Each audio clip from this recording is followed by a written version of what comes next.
All right. Welcome to This Broadcast Belongs to Them. Hi, everybody. Holy shit, there's a lot of people here. Who the hell we got here? We got Ralph Vieira. We got Greg, Lisa. We got two new people here. Will Carroll from Death Angel. What's up, Will? Hello. Hello. And Mr. Old Man Metal himself. What's going on? How y'all doing tonight? We're doing good. Good, man. Thanks for having me.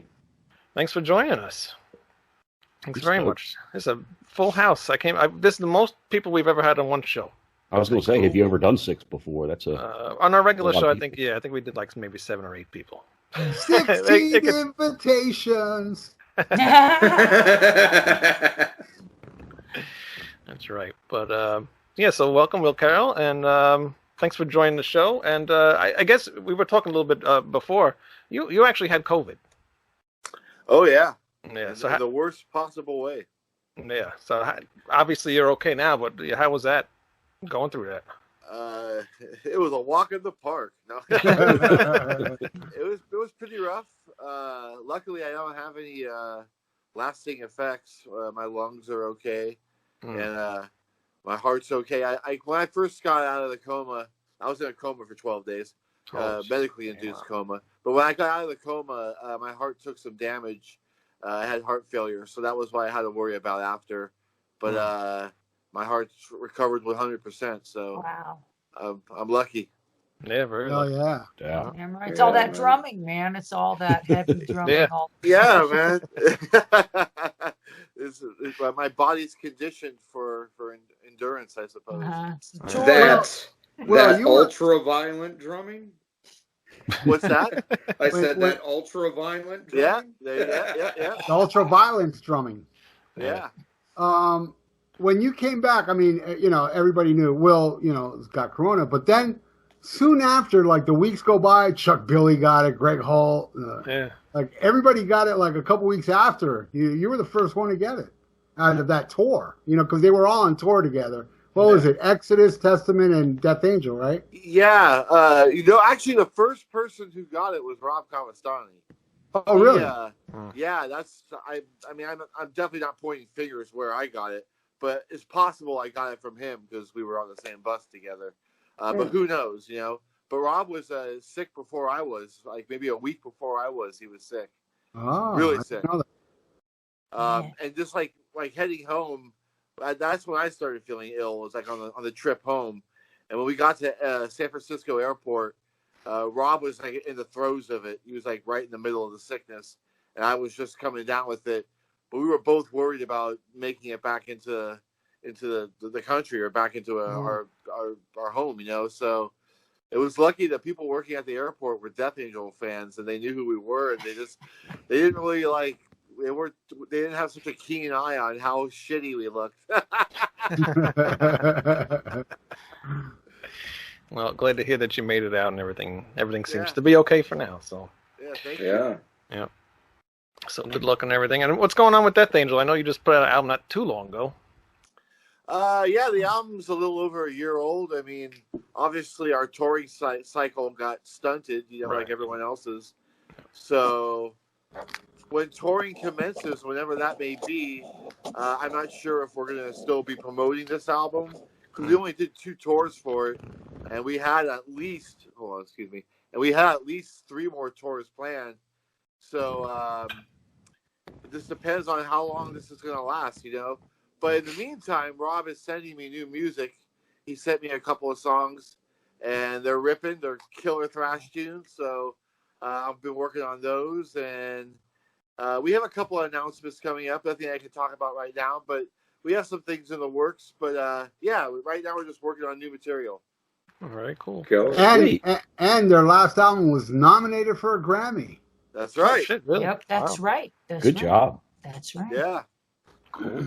Awesome. I myself would like to state I don't consider the Grammys an award at all. But No, but you didn't hear me properly, Greg. You didn't hear me properly. I said they were nominated. If they would have won, that would have sucked. Nominated is a badge of honor because you don't win. You're just nominated, so you don't get that trendy, stupid award that's run by dumb people that think Jethro Tull is metal. Things have changed. Things have changed. Yeah, we actually went gotten to better. the Grammys, and that was an interesting experience. But the funniest thing about it was the night before the Grammys, I went to the Whiskey to go see Bang Tango, and I got hammered at that show, and I ended up sleeping through like maybe 90% of the Grammys. Like my fiance had to like nudge me when it was like 2 or 3 categories before our category was coming up. She's like, "Wake up! Wake up! It's like in 2 categories. Get up!" You know. So I was awake for that, but really for most of it, I was sleeping. Especially the live performances. I could give the. I don't really care about any of the artists that performed that. Yeah, you know? Yeah. Well, It was fun though. I'm going to stick up for the Grammys. I'm going to stick up for the Recording Academy, because that is just the cheesy tip of a really cool iceberg that is the Recording Academy. And they've got an organization called Music Cares that has been helping musicians through this crisis and distributing funds to musicians in need. They also provide healthcare, access to healthcare, testing for illness and hearing loss and all kinds of stuff. So Recording Academy and a lot of the awards, there's the Latin Grammys, there's the awards that don't take place on TV, you know, with all the dancers and all that shit. There's a lot of cool stuff about the Recording Academy, but that ain't part of it. Right. that's where our category lied. The metal category was right. apart with the smaller categories, the ones that weren't televised. Totally. No, I have nothing against the Recording Academy. I'm a member of the Academy now. Yep. But I was just hungover from Bang Tango. Hey, for your consideration. I got nothing against them either. Oh, I no. just like cutting on awards like that. The awards are so cheesy. Yeah. It's so bad. So bad. And Old Man Metal, we haven't heard from you yet. When's your next episode? What's going on? I'm actually working on that one right now. I put out episodes probably a little bit more slowly than I should, but I've got one that it's going to be 3 hot sauce reviews back to back, and so I've basically to the point where I've just got to shoot those host segments and put it together. Did my first music video that I've ever done. Band that I've been talking to let me use one of their songs. I'm not going to say who they are because I got to have some surprise for the episode, but they let me use one of their songs, and I did my first music video that I'm really stoked about, and it's really low tech and not in professional by any means, but it's the first thing that I've done like that where I've done a whole song, so it was really cool. So I'm hoping to get it pushed out in probably a couple of weeks. I mean, a year and a half I've done, I'm working on episode 10 right now, so I'm not a real prolific producer, but everything I do is good, so, I mean, Yeah, you do some really high-quality stuff there. And what beer are you drinking? So that is an oatmeal stout from a brewery in South Carolina called Edmund's Oast, and they're in Charleston. They make really, really good beer, and that beer is called, I think it's called the Dark Stuff. Yeah, got a little devils dancing around on the label, some old looking artwork, and it's only 4.7%, so it's kind of a small stout, but it's got a really big flavor for no bigger than it is.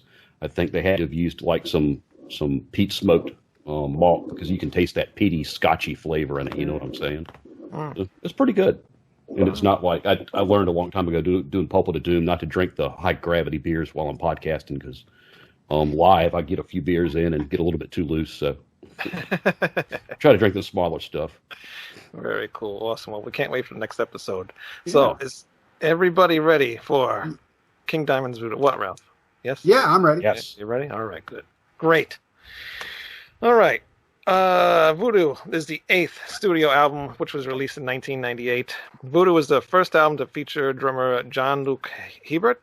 I think that's how you pronounce his last name. And the last to feature guitarist Herb Simonson and bassist Chris Estes. VooDoo is also one of the best-selling King Diamond albums. It peaked at number 27 in the Finnish charts, remaining 4 weeks in the top 40, and peaked at number 55 in Swedish charts, but remaining for just 1 week. So here we go. Starts off with nice pussy. Yeah, what was that? Cat butthole. I'm waiting to see if mine puts in an appearance. I'm hoping she stays downstairs, but we'll see. Oh man, you know, I gotta bring this up because Lisa just said cat butthole because it's one of the most fucking ridiculous things I've ever seen on the internet. But it literally says bedazzle your feline's butthole, and it's these little medallions you basically hang on your cat's tail to cover their asshole. It's I can't believe people buy this stuff though. What cat would even put up with that? Thank you. But we're in the age of Zoom and Skype, and so cats like to climb up on their owner's lap and face them. So every time I do a Zoom call, I see a cat butthole. Somebody's cat. So I think this bedazzle is a great idea. So it's indirectly a result of COVID, is what you're saying. Yes, COVID. The knock-on effects of COVID butthole. are just it's like one thing after another. Okay, enough. I'll shut up. All right. The album starts off with Louisiana Darkness, just like an intro to the album, whatever. So then it kicks into the first song, Lower House. All right. Who wants to go first? I will. Go first. Oh. Go ahead. I'll let Will go for it, man. Go ahead. Will's the new guy here, so go ahead. Yeah. I was really excited when I first heard that album. When it first came out, I didn't like Spider's Lullaby that much, and The Graveyard was okay, but production-wise, I thought those two albums were kind of cheap sounding compared to the earlier King Diamond stuff. Yeah. So when VooDoo came out, I love the way it sounds. The drums sound really slamming. And the drum beats are really killer, too. I didn't really care for... Well, the Eye is all a drum machine. And Spider's Lullaby, I don't know, just the drums weren't as interesting as Mickey D and stuff. So the drumming on VooDoo is really killer. And just that first song, Low House, reminds me of Abigail, kind of. Like, it harks back to the older King Diamond style. And even the album cover reminds me of Abigail because of the color scheme, kind of. So just the whole vibe of that first song and of the album totally is like traditional King Diamond, a lot more than The Graveyard and Spider's Lullaby were, I think. Yeah. I'm actually going to correct you. The Eye was not a drum machine. Are you sure? I'm 100% sure. Positive. Triggers. I'm not too sure. I'm HIV positive. On YouTube, there's an interview with King Diamond that they brought that up, and he got like really offended. He said that's not, and it was Messiah from the Candlemass that brought it up to the interviewer, and King got pissed, and he's like, "Those are not drum machines. They were played on electronic pads," is what he said. They're triggers, yeah. Yeah, but not. But, so that's Snowy Shaw playing drums? Yeah. We actually had him on, and we brought that up. So yeah, he definitely played on the pads. Wow. Okay. Yeah. I've read that many times that it was a drum machine, and it sounds like a drum machine too. It does. But well, they're pads. There you go. I love the Eye. I mean, don't get me wrong. Yeah, it's good. It's hard to get used to that drum machine sound because going from Mickey D and then to that like fake sounding thing, it's odd, Yeah. But he did a good job, I think. Just can't tell it's really because of the pads. Who else? Old Man Metal, you want to go? So I agree with Will. I think out of the latter half, the last 6 full-length albums that he did, VooDoo's probably my favorite. That or maybe Abigail too. I mostly prefer the first half of his solo output, but it is a really good sounding album, and the drums are one of the things that to me stick out about the album, and I think some of it probably has to do with the theme of the album. The theme is obviously voodoo, and there are some places where they use some obvious tom beats that are voodoo style beats, but they're also just throughout the different songs. There are some places where there's some really odd beats that you wouldn't normally hear, some odd timing changes. So I think that's one of the neat things about the album to me is just that it's sort of the sound of the album fits what they're talking about, which I think King is pretty good about. You mentioned of the Eye, it got a lot of flack in the day for the production because the production is very, very dank and damp and flat sounding, but to me it really does sound like it was recorded in a dungeon or somewhere where someone would be tortured. So I sort of always liked the production on the album, not for the production itself, but for what it sort of what it brought to the theme. But I think the Lower House, I love the way the album opens with all the keys, And that's one of the distinctive things about King to me is the way he uses keys so effectively. So I think it's a good opener. It's not my favorite song on the album, but yeah. Well, I think it's a good opening track, and off the bat, like you guys have been mentioning, the drums. I noticed the drums instantly, and I love the way that snare drum cracks. It just sounds like the room. It sounds like the room that he recorded in, and like you guys said too, the compared to the previous two albums, this production on this is just great. The guitar tones on this album are great, even on the song, some good stuff. Also feel King's vocal performance is probably one of the best on this album. And as far as this song, some really cool double bass, I like that, and I like how the chorus where it slows down a little bit, and just all around good song. I like this song. Great opener for me. Ralph. Well, I want to touch upon real quick on Louisiana Darkness, because the very first time I bought this album and I put it on, when I first heard Louisiana Darkness, I thought, oh no, this is going to be as wacky as Graveyard. Because, King sounded like, that demented dude from the Graveyard, Yeah. But then it goes into Loa House, and man, this song rules. It's like the fastest song on this album, and, it's just an amazing song. And right off the bat, I thought, oh, I'm already liking this more than Graveyard.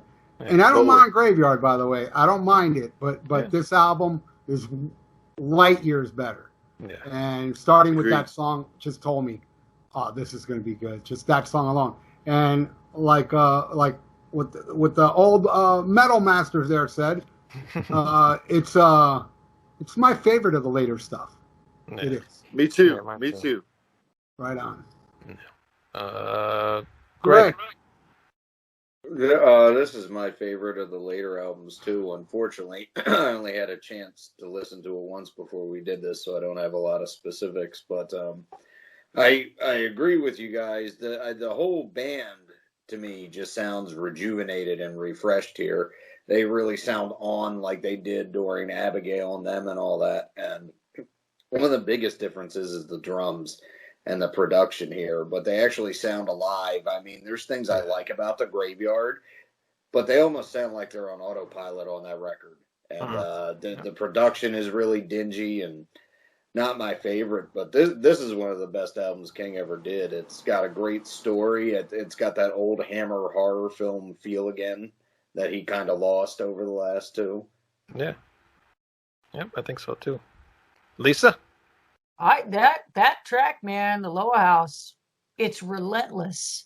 It's relentless. And even though it breaks down to kind of a legato chorus, but then it comes right back in and just punches you in the face repeatedly. Yeah. It's kind of like Painkillers that way. It just doesn't let up. And the vocals are strong. Actually, all the performances, it just sounds strong. Right. This album sounds strong. The bass player sounds great. The bass has actually got some presence and beef, and the kick drums. I am actually not crazy about the snare tone, but I am like, I have issues with snare tones. This is like my whole freaking recording career is having issues with snare tones. I just think it's a bit too wet for my tastes.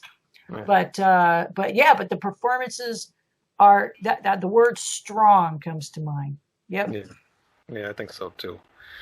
And you can tell it, like everybody's been saying, as soon as that song starts, it's just better sounding album. Yeah, exactly. Next song, Life After Death. I'll go first. King's intro with the O's. Maybe I could have done without that. It's cool, but he does it a little too much throughout the song. So by the end of it, I'm just like, all right, enough. This song brings the album down a little bit with the tempo, but it's a great song. I love the harpsichord. I really like the part where he says shadows move, and then the music speeds up and slows down. I really love that part a lot. And the slow chorus too, really, really cool, catchy stuff. Good song. Ralph. Oh, I love this, and I love those that ahs in the beginning. It's so creepy. I like the beginning, but then as it does it over and over again, like especially at the end, it's like okay.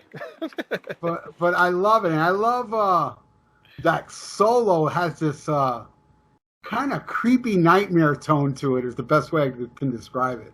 Yeah. Other than KK Downing, Andy LaRocque uses that whammy bar better than anybody in metal. If you ask me, the sound. he gets from it on this song, what he does with it, it's unreal, man. He like takes that whammy to another place I never heard before, you know. Right. And I absolutely love this song. Life After is really not one of my favorites on here, but I really, really like this song. Yeah. Will. It's my favorite song on the album, actually. Really? Yeah. And I love the vocal intro. It caught my ear immediately. I remember riding in my friend's car down in Southern California. I bought the CD down in Southern California, and we're in this car, and I put it in. And when that song started, he goes, "What the fuck is that?" And I knew that King was onto something. So I like that song. It's really over the top and obnoxious with the vocals. I love it. I just think it's the King to the max. And I like how the song's laid back and just kind of saunters along and just tells the story very slowly and methodically. I dig it. Yeah, good one. Lisa. Well, I like the mid-tempo, and it's a classic kind of a King thing. I like the layered parts, and I love that intro. I think it's great. It's really clever. Great bass playing, great guitar playing.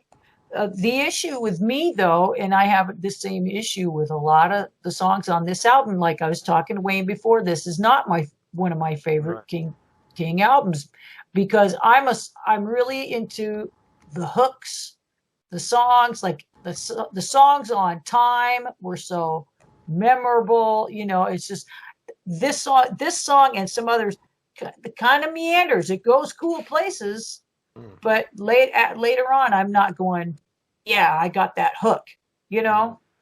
So I can hear that a little bit, but you're wrong. Old man metal. I'm going to agree with Lisa. To me, it's not that it's a bad song, and I think it's a good tempo shift, a good buffer or changeover between the Loa House and VooDoo that it leads into. But it's not my favorite song. I'd say the vocals we're talking about, only King Diamond could get away with vocals like that and make them sound good and make them sound interesting. I think if any other vocalist, maybe Rob Halford could, but that's just the way he uses his voice. I think out of anyone else that would annoy me more than it probably does. But it's a solid track. But I think like Lisa said, there's not really any hooks to it, and that's sort of one of the wonderful things about King Diamond to me is it's just solid metal, but it's got the hooks too. Yeah. Greg? I like it. It's creepy. I like the repeated vocals.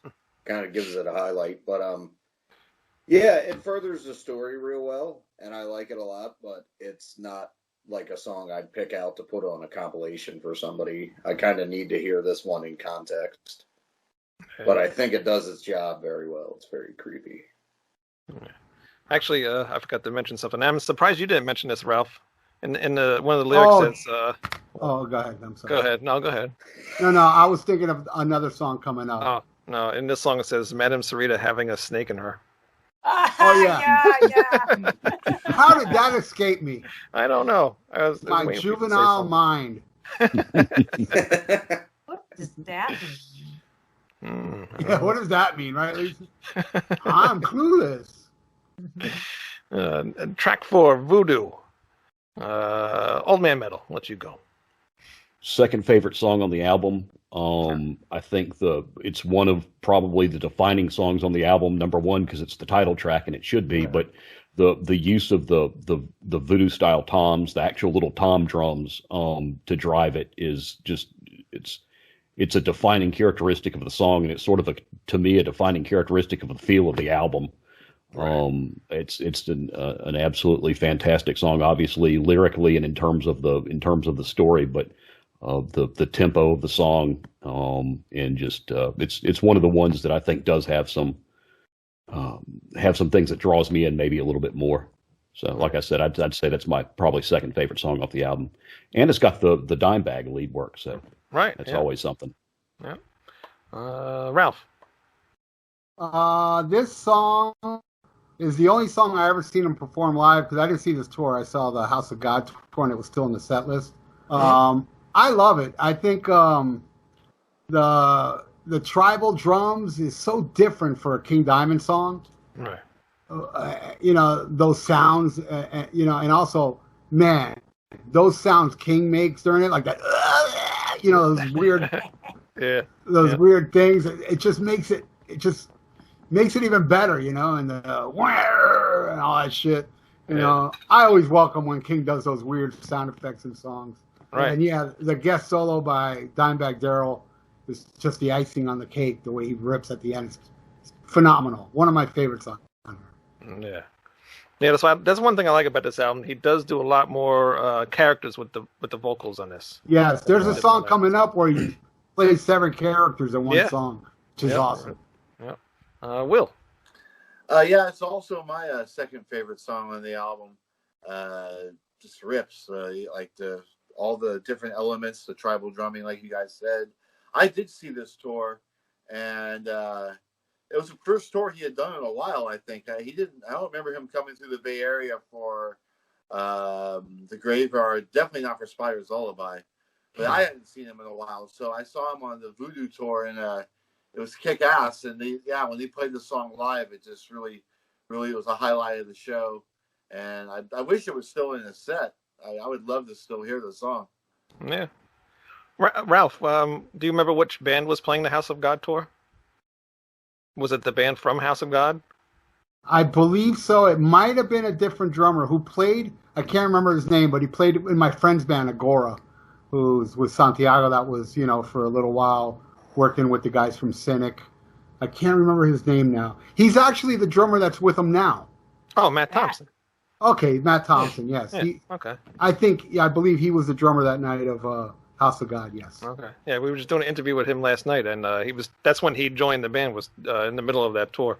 Actually, I think he said the whole band left, and then he joined, and then who else was in there? Oh, I guess whoever's in there now. That's when Hal Patino came back, and then also Mike Weed.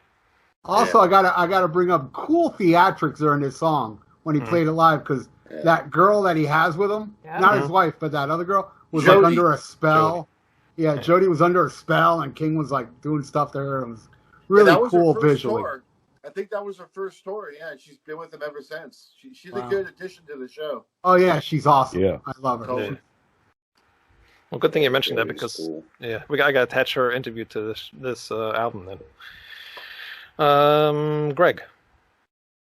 This is my favorite song on the record. It's so dynamic, man. This is a fucking true King Diamond classic here. The voices and everything he does on it is amazing. The tribal drums here just give it so much character and drive it along. Very memorable, very good song. And first time I saw him was for House of God as well, and it was really cool to see it live. Yeah, it must have been a cool show. Lisa. Well, I think it's a cool song. It's got this boom chuck, and yes, it does have a beat, and you can dance to it. And I think he did have it in the last year. I think he had it in the set last year. I had her come out, and she came out and danced to that song. I was thinking that too, Lisa. I think he did perform it on the last tour. He did. I think it was the only song from VooDoo that he did. I can confirm he at least played it when he played St. Paul, because my buddy went and he was fucking super stoked that they did VooDoo. Yeah. The thing is, man, that drum loop sounds cool in the song, but by itself, it sounds like Fred Flintstone's drum. Sorry. Like starting up his car? I can't take it. I can't take it. I mean, it sounds like, tapped out on a little Casio or something. And, just get a percussionist in there. Get an actual live, African dude or something to do that. Just by itself, it was, oh, God. Fred's running down the hallway. The hallway is like the same window that goes by. Yeah. Same house goes by while they're driving down the street. Same palm tree and house. You will never get that out of your head, I'm telling you. No, I won't. No, I'll never forget it. You will always see Fred now. I'll just constantly picture him running out of the house while Wilma cuts the lawn to get to the backyard and smoke a Winston with Barney. Fred runs from Dino. I'm glad you did mention that, Lisa, because I kind of feel the same way. I didn't think about the Flintstones thing, but I think those drums, they're too fast. You know, if you're going to do voodoo, why are you going to play those drums so fast? They would be going slow, you know? No, that's a real beat. That's a real thing. It just sounds too fast. It's a group of people could do that. Yeah, right. You know, but the thing is, you get some real percussionists instead of like, hey, let's make the drum machine do this, you know? Yeah. I don't know. It just sounds cheesy, but it's a great song. It sounds really small. It definitely sounds kind of cheap. But it blends in. It's all about the mix. It's all about how does it sound in the mix. So, but I'm just never going to be able to hear it again without thinking of Fred Flintstone now. That never occurred to me before, but that's exactly what it sounds like. Either that or that Capio commercial. Capio. We'll have to make a video with the Flintstones. Can we turn it into a Benetton ad? Yeah. But with the voodoo drums, I mean, you said you like it with the music. I almost kind of don't like it because it seems to, because you're focusing on that, and then you're trying to focus on a song, and it's just like everything seems like it's going all over the place. That's the only thing I really don't like about it. It's those drums. You really think so? Yeah, because I didn't really notice it. It fits in, but like there's one part where it's just like boom, boom, boom, boom, and then the music's doing something else, and it's just like, all right, that really don't fit there. I thought it was more complimentary there than anything. That's interesting. Maybe during some parts, but like during like a verse or something that it's in, it just, I don't know, it's just weird to me. But I do like the song. I like it's a good chorus and everything, but it's still a good song. The Dimebag Darrell's solo is really cool. Other than those voodoo drums, that song's good. Secret. Who hasn't went first? Lisa. Okay, I like this song. It's got a cool intro. I have my notes. I remember, and finally a hooky chorus. It's got a nice hooky chorus. Thank you. I'm like, thank you. And I like how he doubles the vocals. So he sings it an octave, two parts. And it's got a cool intro, right? Like super blistering fast guitar picking, and the drums are really aggro. But I don't really dig that snare sound again. It's kind of bothering me. So, but and there's also a spot. And now I know there's been some discussion about the various drummers, but there's a spot. As someone who makes records, there's a spot that got missed in post, and it's a clam by the drummer after the second chorus, and he's really late, and all they had to do was grab that little guy and nudge it over into Pro Tools, and it would have been all cleaned up. But that clam to me is like, I hear it every time I've listened to that song. I never caught on to that. I'm gonna have It's after the second chorus. It's one of those things that makes me go. Wow. But the song's great. It's just sometimes, sometimes you miss that little dust bunny in the corner when you're in post-production. So. Actually, what version did you listen to? Because this was also remastered. Well, remastering, they're not going to go through and edit. No, but I wonder if maybe there could have been a mistake. No, I'm going to check both. Mastering is not going to change that. I know what you can. Andy LaRock could have pushed the button. Not going to change that. I think it's just something that should have been. It's just a little clam that should have been cleaned up, and clams happen. It's interesting. You should see my guitar tracks. My guitar tracks are like chop, chop, chop, chop, chop, chop, chop. Well, this is another favorite song of mine. I really like how this one starts really slow with that slow intro, and then it gets really thrashy. I like that a lot, which seems to be like the theme of this album. There's a lot of thrashy stuff in this album. One noticeable thing to me, as usual, is the chorus. King's vocals are very melodic. Also, a really great drum work on this song, which is pretty much throughout the album. and a lot of changes, which kept the song very interesting for me. I like this one a lot. Will. Is Will frozen? Oh, dude, he froze. I think he froze. Oh, wow. I thought he was just being pensive. Me too. Okay, Greg. I like it. It's a good song. Really can't say much more than you guys have already said, but it's definitely one of the thrashiest ones, and that's one of the things I like about this album too. It complements Daryl's guitar solo there real well. Cool. What should I do with Will here? Move from Cole and try calling him back. You got his name on there? Bleeding Priest. I'll try to remember that. Wayne kicked out Bleeding Priest from the call. It's a tough gig. It is. All these drummers do this. They're either never on time, or the screen freezes. Only the drummers. You're all special in your own way. That didn't happen with Kim Russ, though, I don't think. Yeah, because I called him on the phone. Hello. Oh, yeah. Is he back? I think What's- he's there. Well, Yeah. Sorry about that. What happened? I went to go talk to you, and then you froze. All right. You guys hear me, right? yeah. Can't see. Can't see it at all.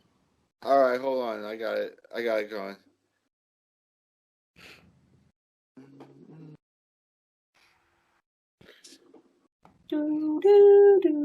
All right. See me? Nope. Shit. Sometimes it takes a second. I see two of you. There you go. Okay. Here we Okay. Oh! Sorry about Yeah, that, guys. I'm totally yeah. sorry about that. go. we thought you were sitting there like very still, and we were just figured you were just waiting. I thought you were mesmerized by the conversation. No, Right. the last. It was getting really interesting though. The last thing I heard was you were saying that after the second verse, there's a misstep A late on the clam. drums. Yeah. After the second chorus, After the second chorus, you will okay. never not hear it again. I'm definitely gonna check that out. I love that song, and the double bass is like some of the fastest that's ever been on a King Diamond song. Like it's pretty ripping, and like you said, the chorus is really catchy too. Probably the catchiest song on the album. Yep.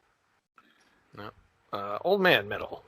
About the only thing I've got to add to what y'all have already said is it's off the album. It's a probably top 5 song for me, and I really like what stands out to me the most is the lead trades in the middle of the song, just back and forth swapping the guitar leads. Which obviously that's anyone who loves the music that we do loves a good back and forth trade the guitar leads back and forth, and that was one of the things in the song that really stood out to me.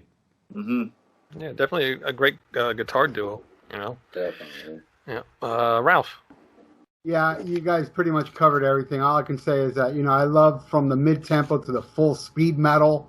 The song is kind of like all over the place, but yet still on point, which I love about Merciful Fate a lot. And I think this has that where it's different parts of a song that bleed together perfectly, which not a lot of bands can do. And this song really captures the magic of what Merciful Fate was. And a lot of King Diamond songs are that way as well. But I love it. I love a Secret. It's a great tune. Cool. Greg. What? I already did it. You did? Yeah. That's And then we noticed Will was frozen. That's right. Will confused me. All right. Yeah. Blame it on. I think we're calling the wrong guy, old man. What are we doing today? What are we up to? Oh, there you go, band. Salem. You can call your new band Senility Strike. That's pretty rad. How do I kick somebody from a call again? Remove from call. There we go. All right. Salem. Ralph. This song has such a great build-up. I love the straightforward, of the song with some cool changes as well. And one of my favorites on here, actually. I think it'd probably be my second favorite. I just love the heavy melody of Andy's guitar in this song. The melody riffs he does in solos. Probably my second favorite. I know what my favorite is, but I think this may be my second favorite. I really like Salem a lot. Good song. Greg? Huh, that's interesting because this is another one where I like it a lot. I like how it builds the story, but it's not one of those ones that would really stand out as a classic or something that would work out of context for me. I mean, I still like it a lot, but it's just kind of there. That's cool. Lisa? Yeah, man. I mean, it's got that classic King Diamond thing going for it. It's got that 12/8 digga thing going on. I'm impressed with how smooth King is moving from his low register to his high register. That is really impressive. That is really something. And I like how it changes up, the beat that was in that song Halloween. He kind of changes up into that beat a few times in the song. So it's got a great solo. Yeah, it's got a lot of change ups and everything. But again, the Salem is moving part is kind of cool, but it's not. There's not a hook, and it like you said, if it's out of context, then it wouldn't seem to make sense by itself. Right. It serves to move the story forward. Yeah, like the build-up and all that is great, but if you didn't know the story, it would kind of seem like it almost builds up to nothing, really, for me. Yeah. Old man metal. I think taken in context, it's a good song, and again, it's got some really fantastic lead work. That's one of the things I like about it, and one of the cool things about this album to me is, and someone mentioned it earlier, King spends a lot of time singing the characters, which is one of the things that I've always loved about his work, and the way he uses that incredible voice and range that he's got. And Salem is a wonderful character for him to sing, because you can just, as he describes Salem and as you can see him, he's this big dude, and he's got this really, really low, sinister, slow voice. And when King starts doing some of the singing some of Salem's parts, I think that's just a fantastic place for him to be, just because of what he can do with his voice. So I think that's one of the other things about the song, and he sort of does maybe a little bit more of that in the next song too. So, Will? It's one of my favorite songs on the album. I really dig the tempo. I love the drum beat itself. Playing slow double bass is really tricky just to keep it perfectly in time and keep it smooth, and it sounds smooth. And I actually think there's a lot of hooks, a lot of vocal hooks in that song. Just the verses, the "at midnight," like this, all that stuff is really catchy. I think it's really catchy and memorable. And it's one of the highlights of the album, for me. Yeah, it definitely is a good one. I like this one too. There's a part in the song around like the 2-minute mark where it reminds me a little bit of something from Spider's Lullaby. I don't know if it's like the way he sings it or the way maybe the guitars and stuff are, but it just reminds me of Spider's Lullaby.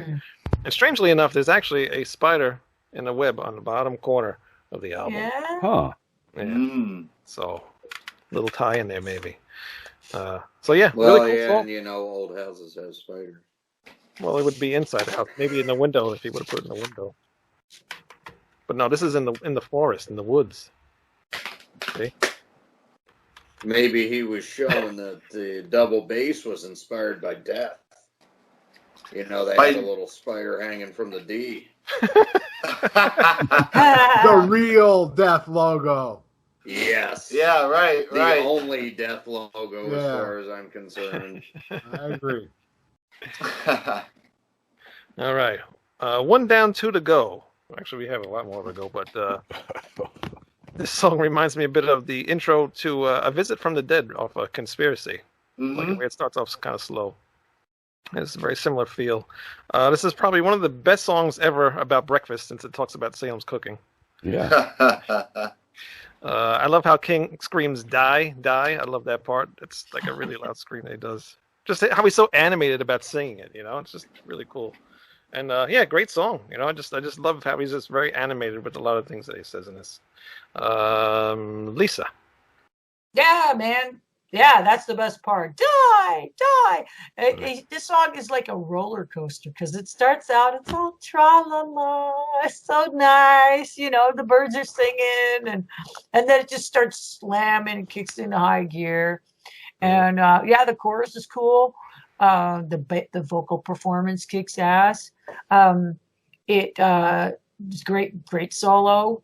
It breaks down into the intro again, so it just goes a lot of places. It's like I said, it's like a roller coaster ride, and it's interesting. It goes places, and it does some stuff. So I like it. Songs tend to do that. Good songs tend to do that. So I like this a good one. Cool. Will. I love it. There's no low point on this album for me. I think all the songs are up to par with each other, and songs like a steamroller, like she said, and on this album, and this song in particular, it's a good example of some of his best storytelling. On some of his other albums, he tends to do, and then he said, and then she said, and then I said. So it gets a little too much. And on this album, he gets into character really well, and he's not doing too much of the narrative, Yeah. Ralph. This is my favorite song off the album. Really? Cool. And also, if you would have played me the song, those first notes, I would have never thought it was a King Diamond song until he comes in singing. Because it's so different, Right. Yeah. But when he comes in singing, and I didn't think of Visit from the Dead. That's a good analogy. But by the first notes, it's like the way he sings it, beautiful. Yeah. But then when he goes into that, that metal throughout the song, and man, just that. You used to be so beautiful, but now you're gonna die. I just love that, man. That's like, to me, that's hooky as hell. Right. That sticks. And then when I'm listening to the song, and that part comes in, it just, I don't know, man, makes the fur come up on the arm. Yeah, I absolutely love it. And then now you're gonna die, and then later, now you're gonna die. And I love that shit, man. It's awesome. I love it. My favorite. Great dynamics. Yeah, awesome dynamics. Greg. Absolutely love it. My favorite. I really don't have anything to add other than it's probably my favorite vocals he does on the whole album. Yeah. It's a great song. Yeah, definitely. Old man metal. My favorite song on the album. Absolutely.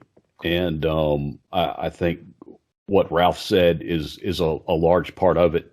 And, it starts off, and this is one of the things that King does really well, and a lot of metal maybe does really well. And one of the things that I like is the contrast. It starts off, just like he says in the song, everything starts off beautiful.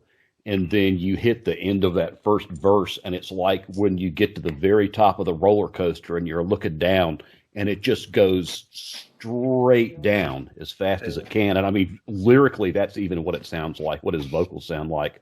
Yeah.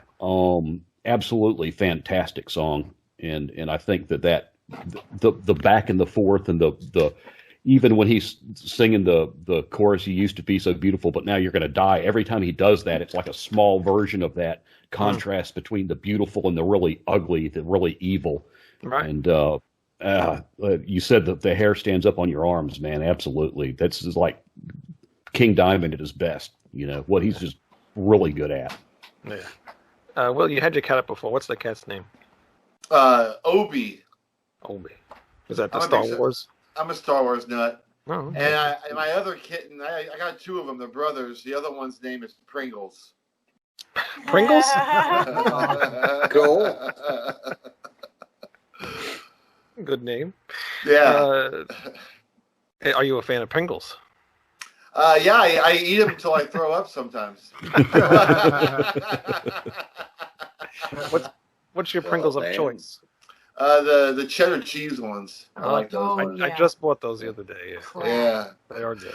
Yeah, sometimes on tour, like just being drunk in the middle of the night, we'll pull up to a all night little AM PM or whatever or gas station, and that's the only option is Pringles, and I'll be starving and I'll eat a whole can, and and regret it. Hey, Wayne. Yes. Wayne. Yes. That's his weird. Oh yeah, food that's right. Thing. There you go. I'm telling you, all drummers have right. some weird food thing. Okay. Maybe that's your weird food thing. Yeah, I've had it ever since I was a kid. I used to get Pringles in my stocking for Christmas. And Wow.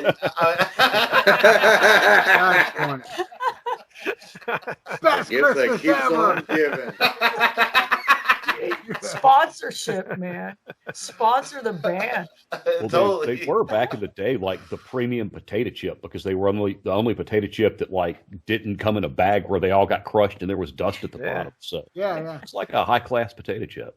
Speaking of food products and Death Angel working together, a few years ago, Death Angel were on a Carl's Jr. commercial. I've seen it.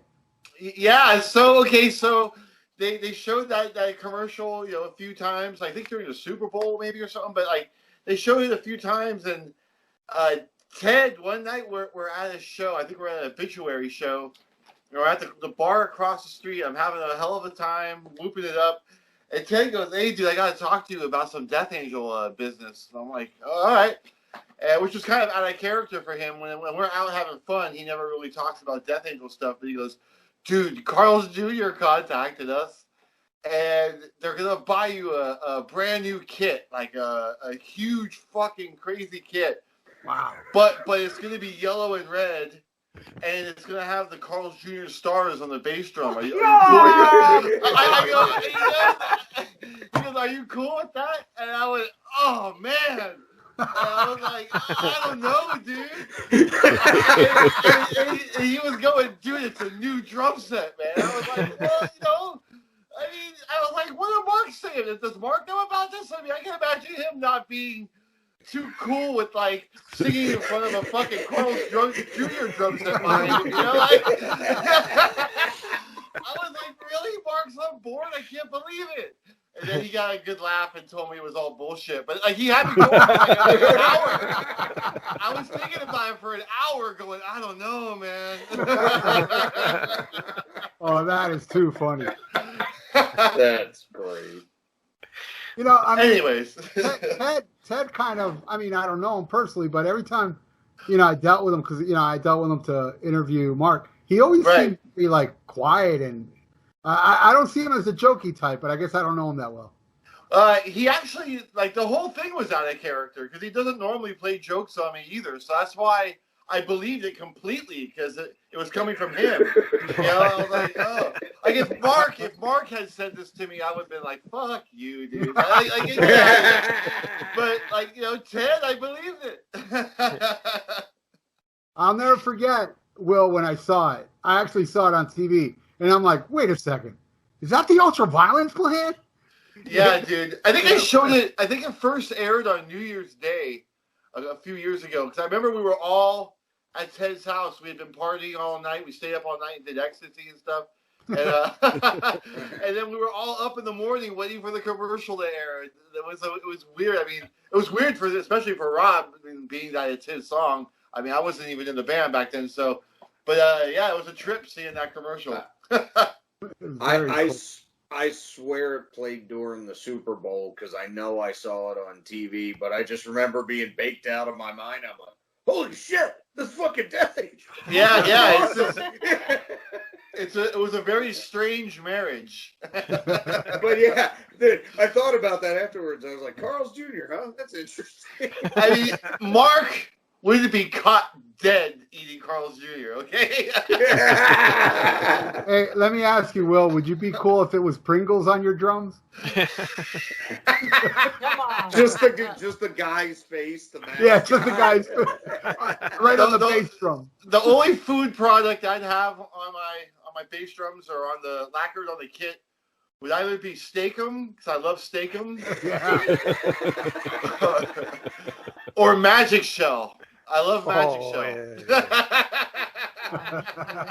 that's good. Magic Shell is what you put on ice cream, right? Yeah. Okay, yeah. Oh, yeah. Good stuff. All right, next song. Once you pop, you can't stop. Will?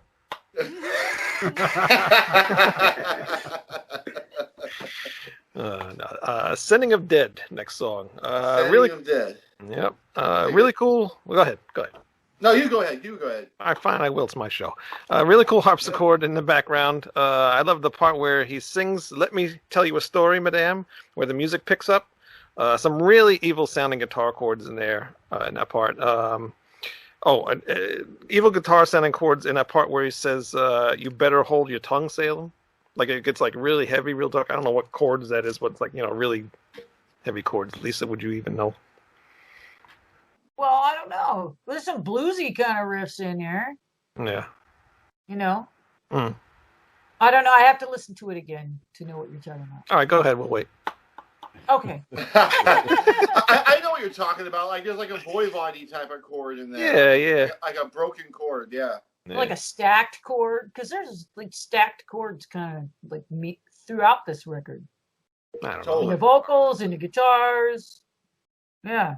I just noticed some really evil-sounding guitar tones in that song. So really cool song, though. It's another one of my favorites. Actually, I don't have a bad song on this album. Will, since I cut you off.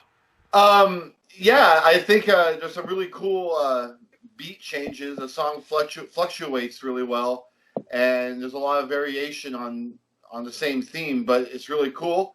It's probably my least favorite song on the album, but I still love it. Like I said, there's not a bad moment on this album, so yeah, I'm cool with it. It's good. Yeah, good one. Lisa.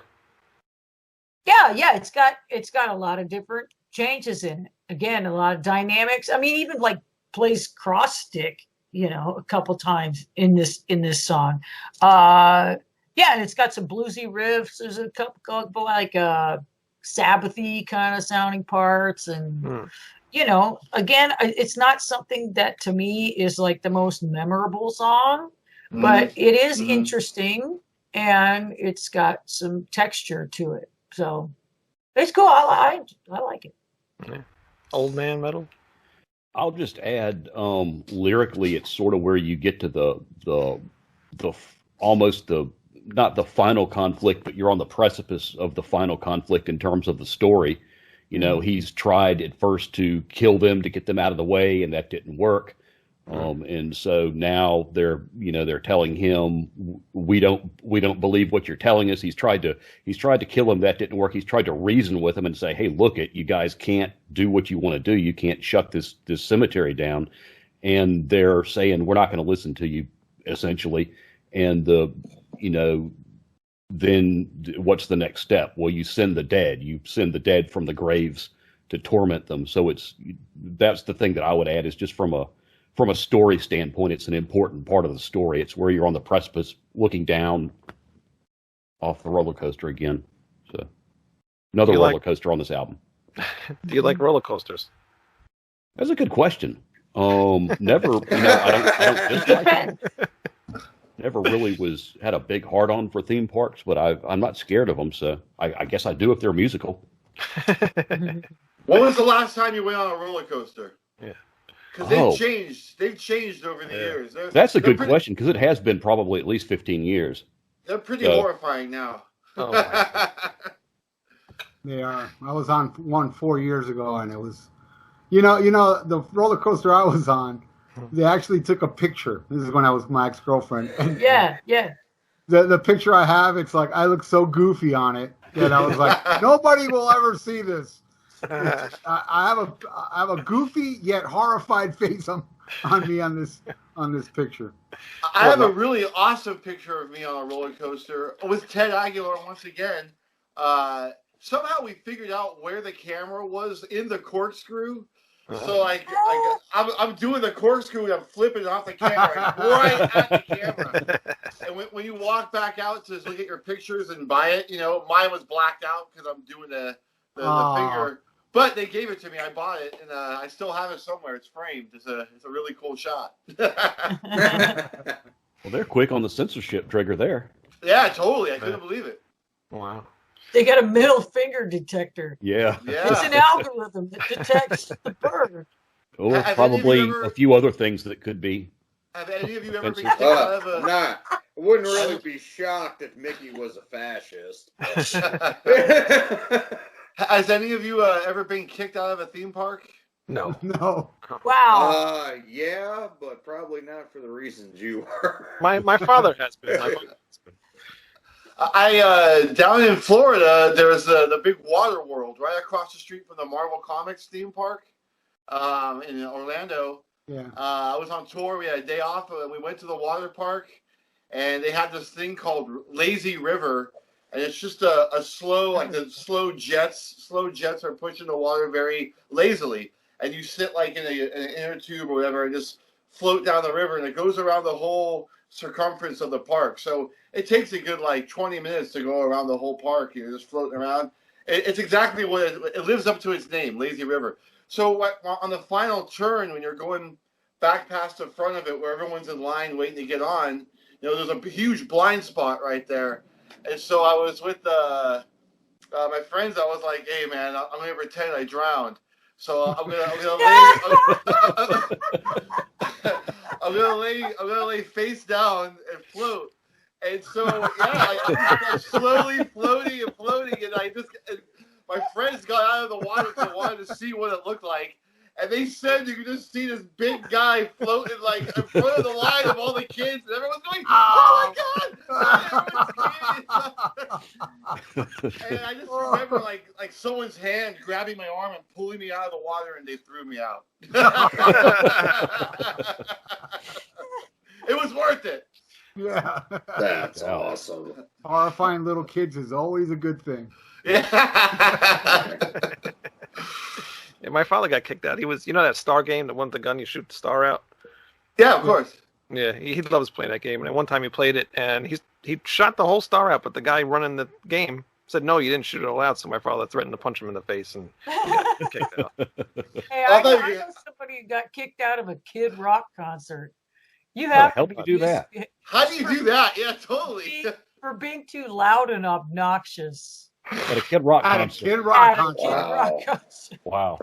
Oh my God. I would think at a Kid Rock concert, the only thing you could get kicked out for is not date raping someone. Yeah. I would think that the doctors were invited up on stage with him or something. I feel like you can't get kicked out of a Kid Rock concert for being obnoxious. I mean, that kind of sounds like how you'd end up in the fourth dimension, man. That's just out there. I figured Kid Rock would be the first one kicked out of his concert for being obnoxious. They not even let it in the first place. I actually opened up for Kid Rock once when I okay, I never played in a rap metal band or any kind of shit like that. I was in the band Vicious Rumors. Yeah. And Jeff Thorpe had some bizarre connections every now and then. Somehow he would pull a favor and we'd get these miraculous gigs. So Aerosmith, Run DMC, and Kid Rock were on tour, and they were coming through town. And then Jam Master Jay dies like the week of the show or the week before the show, and they continue on with the tour without Run DMC. It's just Aerosmith, Kid Rock. So they're using local bands everywhere they go to open, and somehow Jeff Thorpe was able to finagle us the opening slot. So we got the slot because Run DMC was off the bill. But it was just such a lopsided show. I mean, Vicious Rumors, Kid Rock, and Aerosmith. I mean, none of those acts have anything to do with each other, Yeah. Not even close. Yeah. So, but after the show, I met this girl backstage, and we were getting to know each other, talking and stuff. And Kid Rock walked by, and she goes, "Oh my God, that's Kid Rock! Come on, let's go meet him." I go, "I don't want to meet him. I'm not a fan. I mean, I'm sure he's a nice guy." But I don't want to fake interest, I just feel like a dick, But she pulled me over there and kind of forced me to meet him, and it turned out he was a really nice guy. So, but yeah, that's my Kid Rock story. Lisa, I thought you were going to say the guy got kicked out because he was the only one that had a full set of teeth in his mouth. Well, my friend Harold, yeah, let's just say he's a loud talker. All right, who did we leave off on? I think Ralph, right? Yeah, I didn't. Sending of Death. Yes, Sending of Death, I think. I like it. It's I like every song on the album. If I had to pick a least favorite, I would probably say this one. But I like this song because it's trippy. It's got this trippy vibe to it, and I like the spoken word, and I love when he says, I'll send you to find Sarah Lafayette, that part. Yeah. And of course, another stellar killer guitar solo. This song is so good, and yet my least favorite, which is a sign that this album rules. Yeah. Totally. Definitely. Greg. What song were we talking about again? Sending of Day. Oh, yeah. I love this song. It's real heavy, man. Really reminds me of like classic heavy metal. And Will, I believe, already beat me to the Voivod reference. God damn it! Yeah, guitar line, but yeah, great song. Did I get everybody? I think I did, right? So. Yeah, I think I did. Sarah's Night. Ralph. This one. Have you guys ever seen the movie Salem's Lot? Love it. Yeah. That movie is so awesome. That main piece kind of reminds me of that. I think they did that on purpose. Listen to the Salem's Lot theme. It's kind of got that vibe, and man, I love the song and how demented King sounds alone with the what is that, a harpsichord? Yeah. During this, the part where he sings just alone with the harpsichord, it's pretty sick. And this is one of my favorites on here. Probably my third favorite. I actually really love this song. It's unique. I dig it. Cool. Old Man Metal. I think we were talking earlier about some of the vocal stuff, some of the vocalizations that King does that aren't singing. They're just gutturals and different sounds that he makes, that he uses for different characters. Or not for different characters, but just for things that characters are doing. And this song is like the aces of that, just in terms of his use of his voice, not to sing, but to do other things, to show pain, to show the agony that she's going through, the different things that are being done to her. I saw it's one of these videos Vocal Coach reacts to. They're all over YouTube. And it was a vocal coach reacting to King singing Sleepless Nights Live, I think it was. Yeah. And at the end, he's doing the sounds where he's in pain and he sounds like he's sick. And she actually, for a second, got this look on her face like, oh, my God, is he okay? It really fooled her to think, oh, my God, he's having an attack in the middle of this live thing. So I think that's sort of what stands out to me about the song. It's the kinetics are really odd, but the way he shows some of what's going on just with his vocalizations is really just King Diamond. Yeah, Greg. Yeah, it's a great song. Yeah, dude. My back just killing me, man. Lisa. Sit like this for a while. Well, I can't remember which album it was. There was some stuff on there that, Wayne, you were going like, it's just too schlocky. It's so cheesy. It's so schlocky. So I'm almost on the fence with that because I love the schlockiness. I mean, the harpsichord is just really corny. And he's like, I love it though when he does the women's, like a woman's voice that's being harmed. And it's like, it reminds me, what was it, The Trial? And he's like, I've never done any harm to anyone. I don't believe this. I don't believe this. I love that shit. So it's like, I'm kind of like, oh my God, this is schlockorama. But it's like, why not? I mean, Salem's Lot. I mean, yeah, go for it. I mean, this is just over the top. Yeah. But it's cool because, that's like, that classic horror aesthetic. So yeah, but I'm still kind of on the fence. It's like, is this too cheesy? I don't know, but it's cool. And yeah, his vocalizations, it's like very few human beings can even do these things. Right. I mean, it's pretty incredible, his range. My husband can't stand to listen. He's like, the band's good, but I torment him and walk around the house, oh! Yeah, I remember one of the videos you posted of you singing the King Diamond thing, and then he was like, no. It's the eye of the witch. And he goes, I've heard better.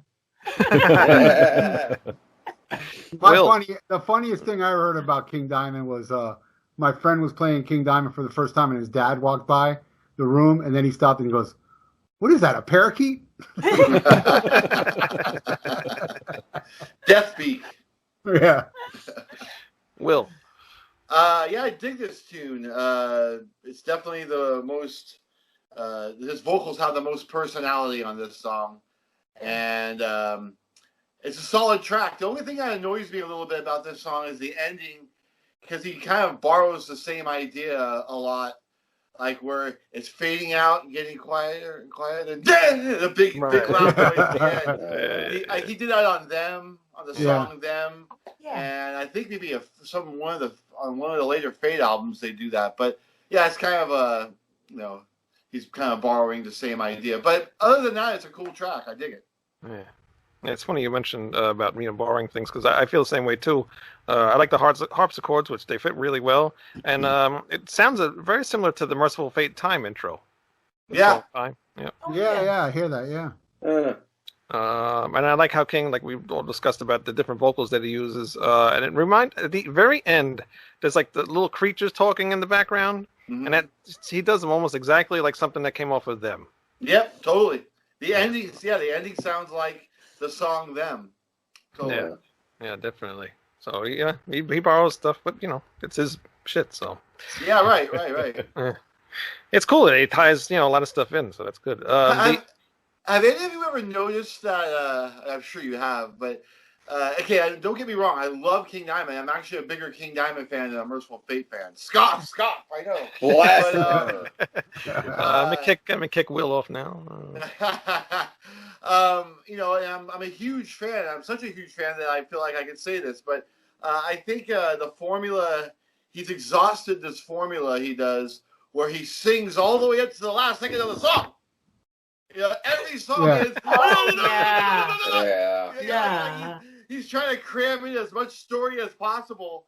And I would love to hear a song that just has an ending riff and it fades out, or a piece of music that ends on its own without him going, and then one more thing. Now that you are stuck with me, you better be my friend. Yeah, every song, if you think about it, every song since Them or Conspiracy, like all of his later albums, he sings all the way up to the end. Every song. It drives me fucking crazy. It's like Sabaton. Sabaton ends every song with Gilligook. Oh, yeah, really? Every fucking song. You mean on the album or live? I don't know about live, but I know a lot of the songs. A lot of the songs on the album,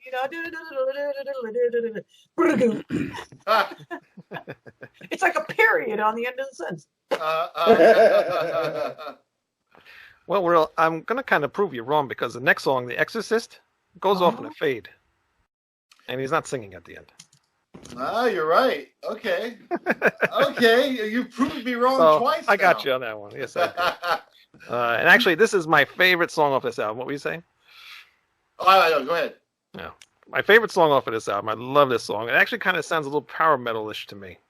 I like how it starts off with the guitars and stuff. Guitar lines are just as catchy as the vocal lines. Some really cool lead guitars in throughout the song, like in between the verses and stuff. I love the end, which they do throughout the song, that really creepy sounding part. I don't know what the hell you call that stuff, but it's just a really catchy song. One of my favorites off of this album. Probably the favorite song off of this album for me. Ralph. Oh, I like this one. This is the song that I think King does the most characters, the different voice of characters and stuff. Yep. And my favorite is the fade out, when you hear those like demon death metal type vocals at the end during the fade out. I think that's so cool. Totally. That's like my favorite part. But I dig the song The Exorcist. It's cool. Good. Old man. I love the song musically. One of the things that I love about King Diamond, and one of the things that first hooked me, and I'll point to Welcome Home, the bass chug at the beginning, in conjunction, the way it works with the drums, that type of chug that he tends to use a lot, and this song sort of has that. There are places where it's really up tempo. Where he's on the phone saying you've got to put me through. I like this song. I think musically is what I would point out about it. Just the things that he does musically in this song are the things that I really like about King Diamond. Yeah. And more tormented vocalizations. So that's always a good thing too. Yeah, real cool. Greg, I don't want to wake you up. It's your turn. Oh, I'm awake. Oh, I know. Yeah. No, it's love the vocals on here and all the different characters he does, and the pretty fucking cool the way he switches back. And like Ralph, my favorite parts at the end with the demon voices or the cast out spirits or whatever they are. It sounds awesome. Great guitar lines on here. Not really a fan of the power metal inflection to some of it, which, as Wayne knows, I really don't care for power metal, but I don't think it's a bad song. I still really like it. There's not a bad song on this record, like we've been saying. Yeah. Will. I'm having a really hard time remembering this song. Can you hum a few bars to me? I can't remember how the song goes. I remember the backwards. There's backwards voices at the end, right? Right. No, I think that's like Sing Spirit. The guitars at the beginning sound like they're heralding a dragon. Yeah, unfortunately, I don't remember this song. I mean, I like every song on the album, so I'm sure I like it. I just can't remember. I'll play it for you. 1 second here. Yeah. That's kind of funny. I'm kind of surprised, actually, because I really feel like this is one of the biggest areas on here where his vocals stand out the most, just because of all the different shit he does that he crams into the song. Yep. This is the song that ends with the backwards demonic voices, right? Yeah. No, yeah. I think that's the next one. Isn't it? Yeah, that's the next one. Yeah, that is the next one. Oh, yeah. Yeah, okay. Don't let the algorithm find you. 30 seconds. 30 seconds. We're good. Yeah, this is like probably on the bottom half of the album for me for favorite songs. It's kind of a forgettable tune. But that's why I forgot about it. But as soon as you play it, I remember it. The vocals are cool though. I like the vocals on it. Yeah, I think it's a good song. Yeah, it's cool. Lisa. Well, what I think is the most clever thing about this song is that guitar line. And one of the things that King does, and in Merciful Fate as well, is they will have an intro that's in one key. And then they'll start the verse and it's in a different key. Sometimes they'll move up a whole step, or they'll just, move a third, or just something that really kind of jars you out. But they repeat that same guitar line. It works in a different key. So they don't move that line. It's an ostinato. It's playing over a related key. So it's just it's really clever. And I hadn't noticed that before. I was like, wait a minute. Yeah, they're not moving that thing. They add a different harmony to it. But yeah, I think that was really cool. Again, it's, not one of my favorite songs in general, just because I want a hook, man. I want a vocal hook. This is all about storytelling. These songs for the most part, they serve the stories and the characters, but there's not, some kind of, in the moonlight kind of a hook to it. Yeah. I agree totally. Yeah, I mean, honestly, outside of the vocals, if Wayne hadn't mentioned that, I wouldn't have really remembered the music much at all. Yeah. What was that?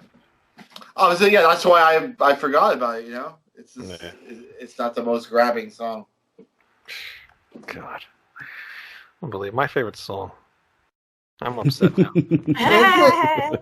Well, I liked it, Wayne. Yeah, I know. Just me and Ralph are the only good ones. I like it. No good music. I'm finally right. I don't like Wayne's always right. Always. Unclean Spirit. Now, on a lot of his albums, he's had a lot of like in between, like interlude things or whatever, and I'm always not really too crazy about them. This thing I like. I love how it's got that. He's talking and doing that preaching thing or whatever he's doing, and then you got that demon in the background making all these weird noises, backward noises, and all that stuff. It's just so cool. And it's just really creepy with the backward things. And the one thing I'll never forget is when I first got this album, I listened to it on headphones, and I must have like dozed off or something like in between one of these songs. And right at the end, where he's doing the background thing, and then he starts doing that evil laugh, woke me right the hell up and scared the shit out of me. No doubt. Really creepy part in this album. Will. I dig this track. I like all of his narrative segues on his albums. That's why I love that compilation album, The Dark Side, so much, because it had the phone call, and it had it was just all like all of his segues on one album, kind of. It was pretty cool. I think they're done well. It's like listening to a movie, so I think it's awesome. I think it's creepy, and yeah, the backwards masking at the end is really killer. I used to know what he says there too. I read what he actually says backwards, but I can't remember what it is. It's the same thing that he's saying in the beginning of the song. Oh, okay. It's just backwards. Yeah. Okay. Ralph. Just a quick note. Wayne has heard it. You want to hear something bizarre, Will? Yo. I did a cover of Phone Call. What? Really? Yeah, in Spanish. I know. Me and my friend, he played Grandma, and I was yelling at her, saying bad words in Spanish, like, "Stop fucking with me, Grandma!" You know? Did you have the wind and the rain in the background? Yeah, we had the whole thing. The whole thing. I sent it to Wayne. Yeah. I love where you got mad and then the thing goes ring and you go like punta or something, whatever the hell you say. It was just I say at the end, I say puta, which means whore. And then I say in Spanish, I say it's starting all over again. I say it in Spanish.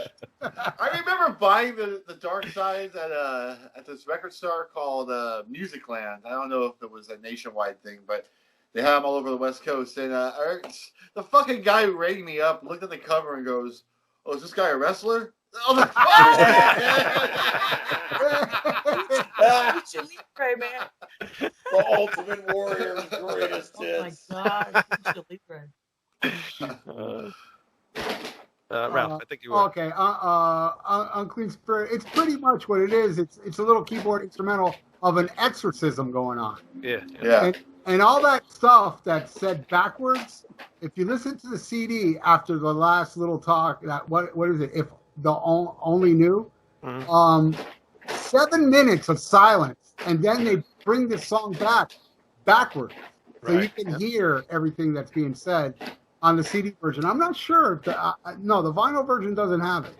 But, so you're saying it's a ghost track at the end, yeah? It's a ghost track at the end, and it's the same track but played backwards. I never noticed that. Whoa. So you can hear what's being said backwards. Yeah, cool. And also, I mean, it's quite obvious that he keeps saying the power of Christ compels you, which is, a ripoff of The Exorcist, which is just pretty much an exorcism, to keyboards. That's what it is, a little exorcism. Nobody noticed I had the wrong album up there the whole time. There you go. And it's called Aftermath, by the way, the hidden track. Yep. Oh, okay. Yeah. Lisa. Well, it's like, is it too schlocky? I don't know. I guess it's the music. It sounds like circus music to me. Yeah. Which is, I'm not alone.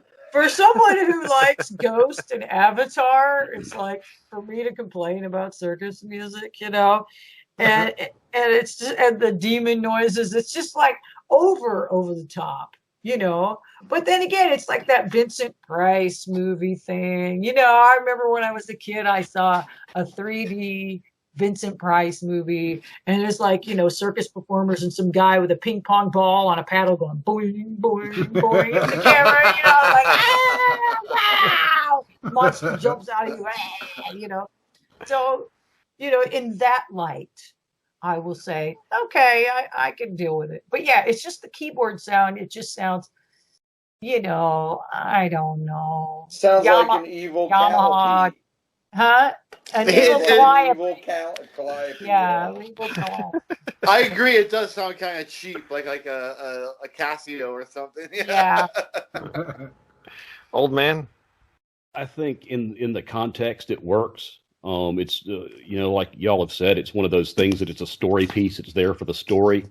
I will say, anytime you throw backwards masking in, and it's really obvious, I sort of like that, just because of all the bullshit that we had to listen to back in the day about backwards masking and all the they hid this and they hid that. I always like it when someone says "fuck it" and just plays it backwards, and it's sort of yeah, that's backwards masking. That's what it sounds like. So. Yeah, no, I like it. It serves the story really well, but it is almost like Roger Corman level schlock. It's mostly because of the keyboards. This is really the only area on the album where I was like, maybe they kind of should have done it differently. But it's an exorcism, and it's King Diamond, so it works. Yeah. Real quick, I want to bring up the greatest backward masking ever. Was on Feel the Fire, the very first Overkill album. The way it ends, there's a little backward masking. Now, if you play it backwards, it says, "There's no message here. You're going to ruin your needle, asshole." Yeah. Oh, that's funny because on the original pressing of Digital Dictator by Vicious Rumors, at the end of the album, there's a backwards message. And when you play it backwards, it says, "Be nice to your mom and dad. Don't use drugs, and you're ruining your record needle." So, yeah, that's awesome. I have that, by the way. I have the original pressing, which I bought from Thorpe the last time they came here, like 2 years ago. He had a stack of original pressings. So, cool. So you've heard that. So you've heard the backwards message at the end. Yes, right? Yes, I did. I just never got around to ruining my needle. Okay. There is a Venom. I don't think it's an album. I think it's an EP. I can't remember now. It's been so long. But at the end of it, Kronos is saying something that's clearly backwards. And when you play the record backwards, it says, "You will like this album. You will tell a friend." Nice. All right. Well, final song, "Cross of Barren Semity." Decent song. I like the slower verses the most in the song. The way King sings them is very melodic, really cool. Not my favorite track off this album, probably my least favorite track on this whole thing.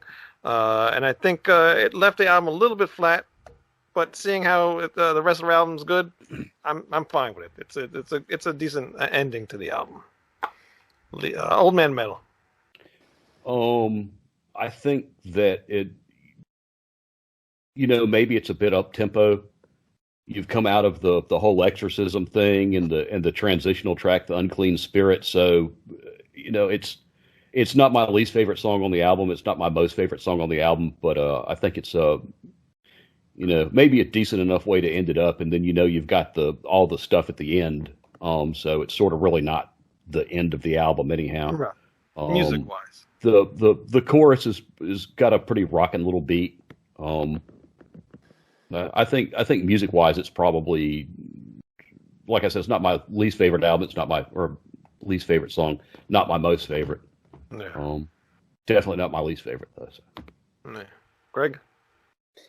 This one is a little bit more up tempo, but I like it, and I kind of like what that symbolizes there.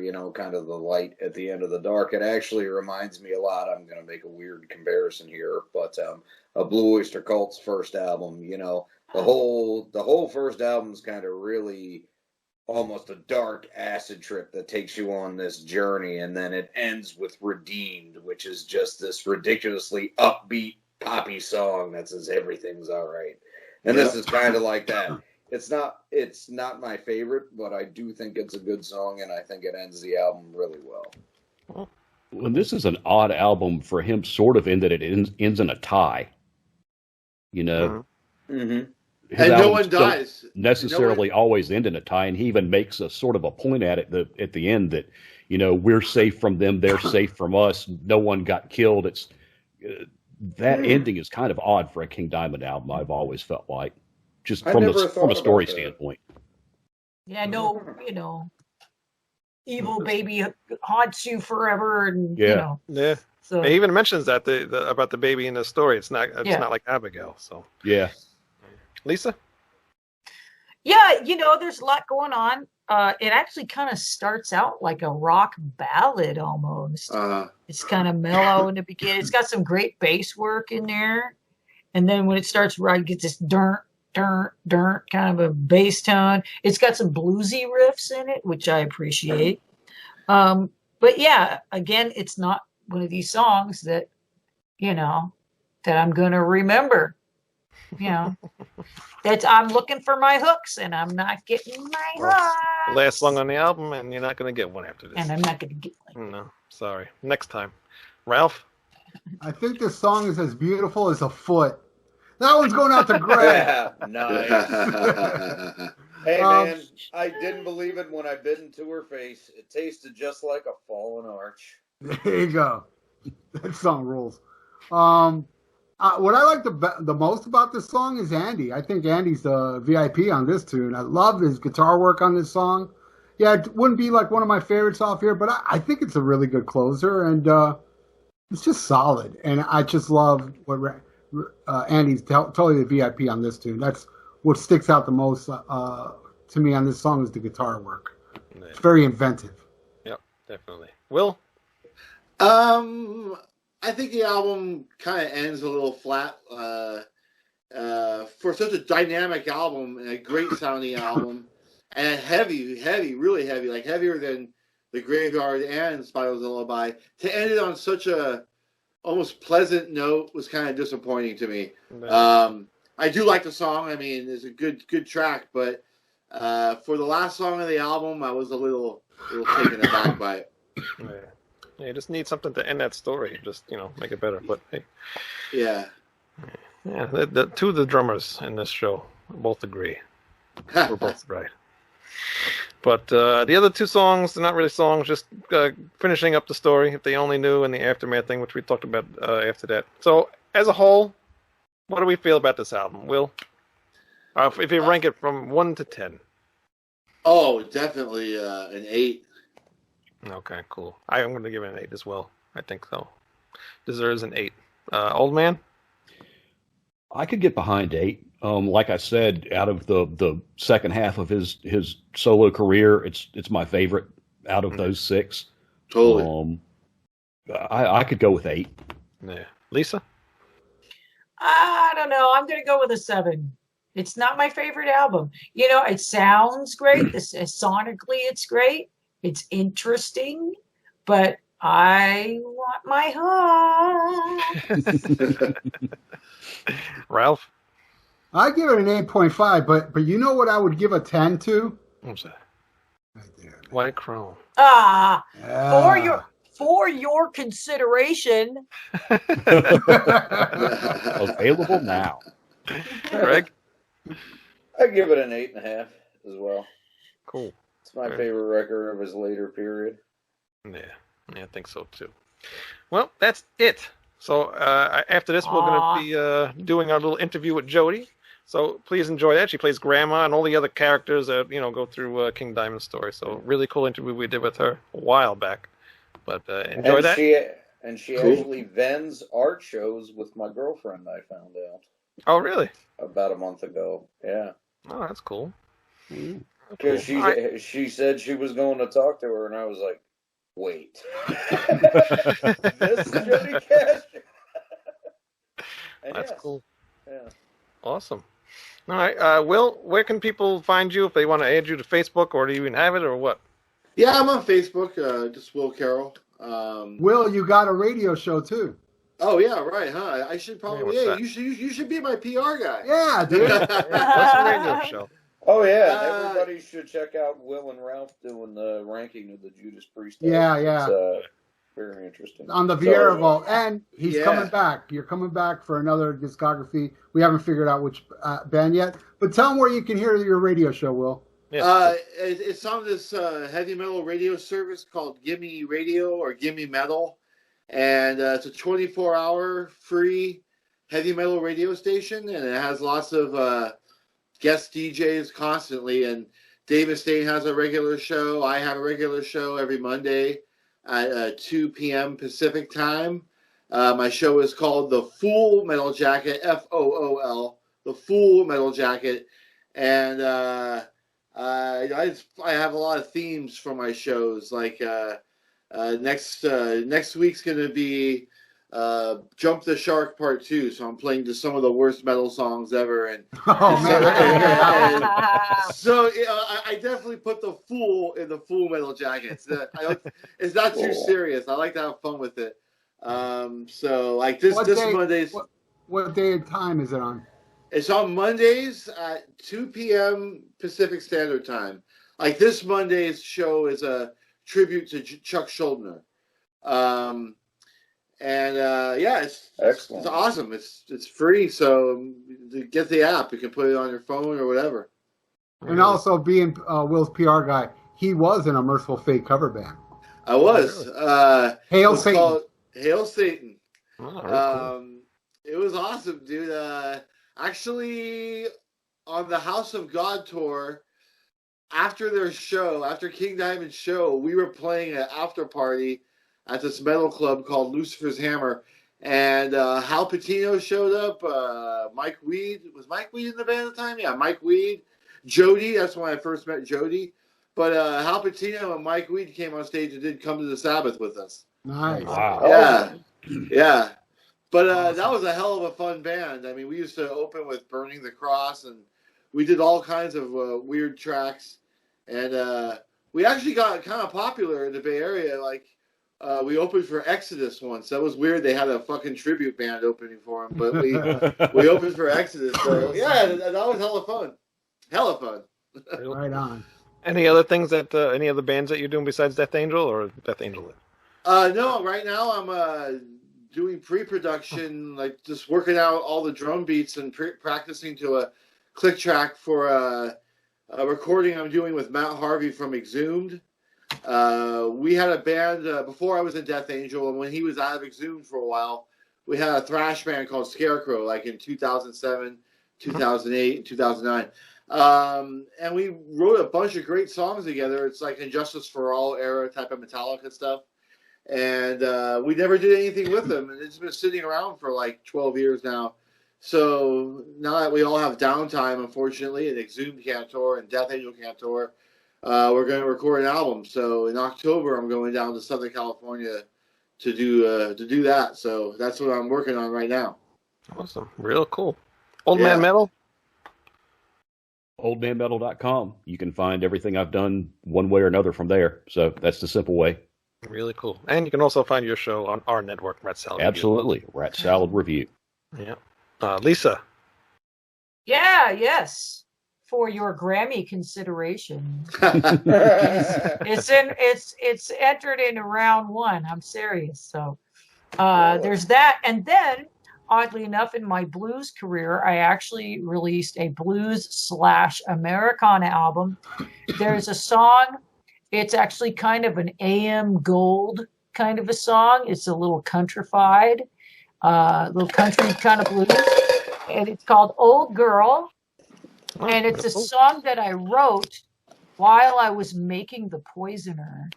And it's this feeling that I had, because there's a line that says, feels like I'm starting out brand new. And that isn't an easy thing to do for an old girl. It's like, what the fuck am I doing? I'm almost 50 years old and I'm making a full-length metal album. What am I doing? And I'm like, I have to do this, I have to fucking do this. I'm not going to let age or, illnesses, whatever it is, I'm not going to let it stop me. I'm going to do this. And that's when I wrote this song. So if you want to hear a country song about heavy metal, then there it is. It's called Old Girl. It's just being released next week. So on the 18th, it'll be released. Okay. Awesome.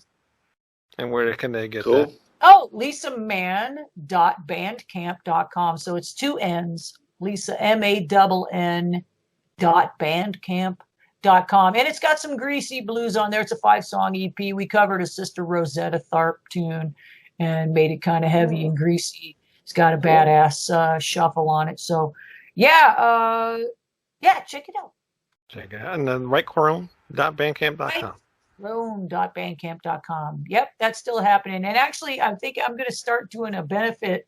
I'm going to sell some White Crone CDs and donate the proceeds to my friend Omar Rodriguez, who is also known as DJ Ramo, for a show in Southern Oregon called The Metal Mixtape. And he's interviewed a lot of heavyweights and, a guy from Dimmu Borgir and stuff.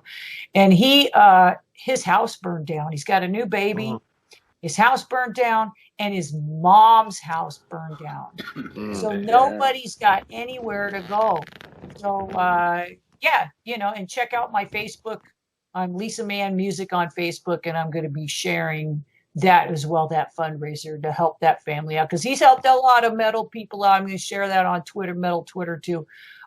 He's helped a lot of, indie metal artists out and given a lot of indie artists airplay and stuff. And so we're going to try to pay it back a little bit and help him out.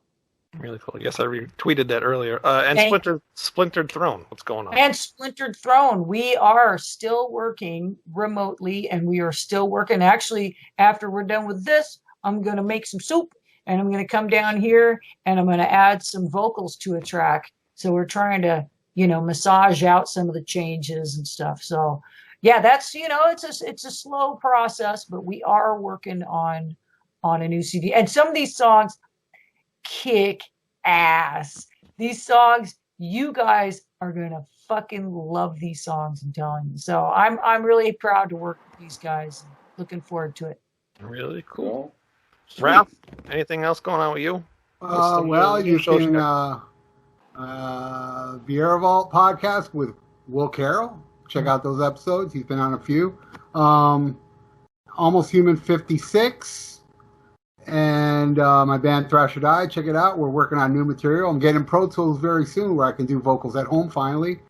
And the most exciting thing for the people in South Florida, yesterday I found this really gnarly piece of cardboard. And tomorrow at 2 p.m. on Lincoln Road, I will be breakdancing. So come by and throw me some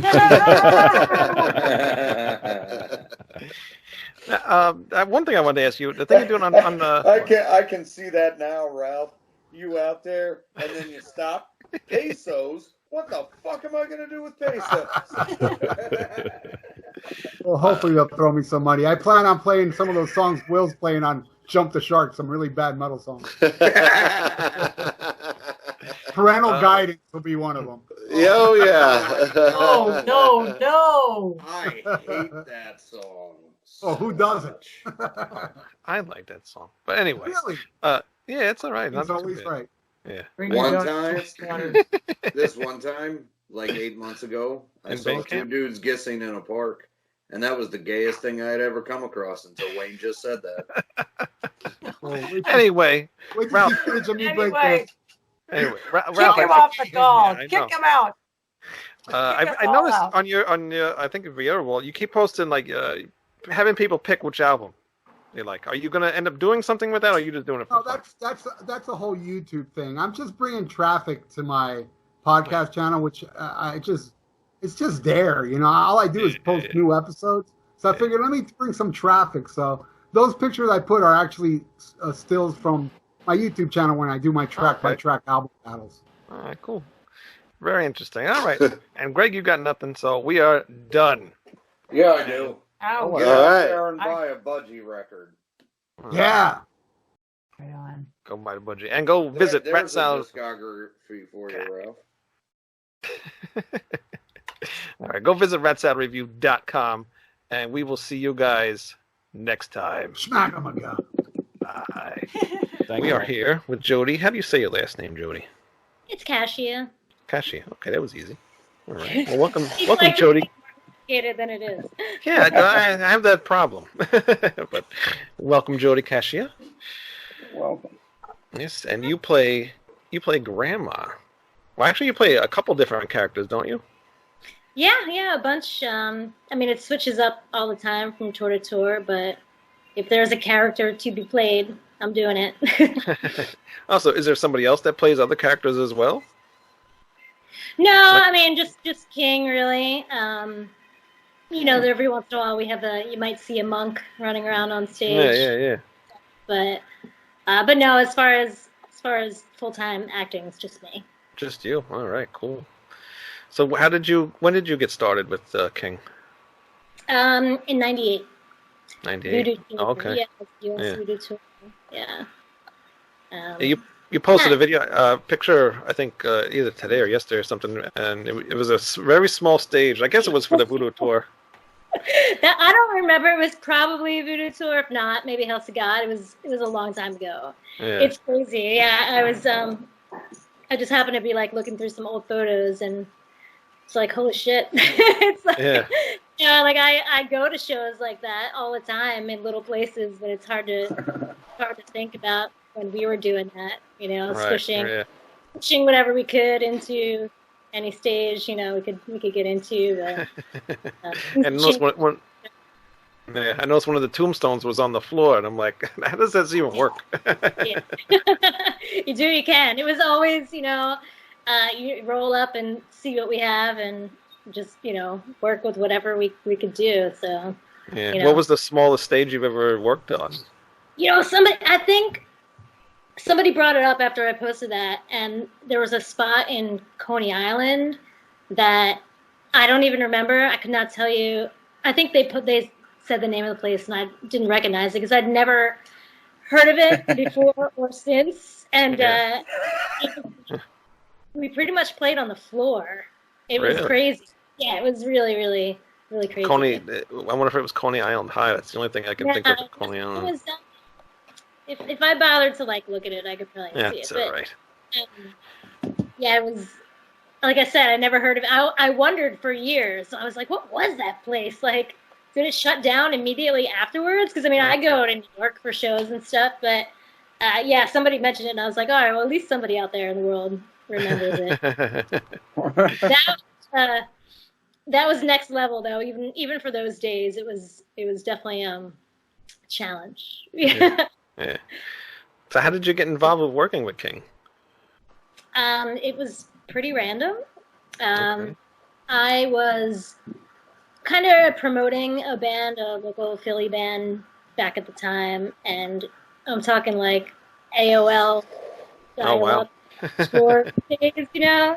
Times I still have an AOL email address, so it's all right. You're like a dinosaur. What's going on there? But so they were going to be local sport when King Diamond came through and played at this place called the Trocadero, like a legendary place, which sadly... I'm from Philly. Yeah? Oh, well, you know. I mean, I used to live at that place, so I'm very sad that it's no longer open, at least temporarily. But so basically, you know, in those days, it was you tried to sell as many tickets as you possibly could if you're a local band. So I was going on message boards and stuff and just telling people about the show. And I ran across this post that was like, actress needed.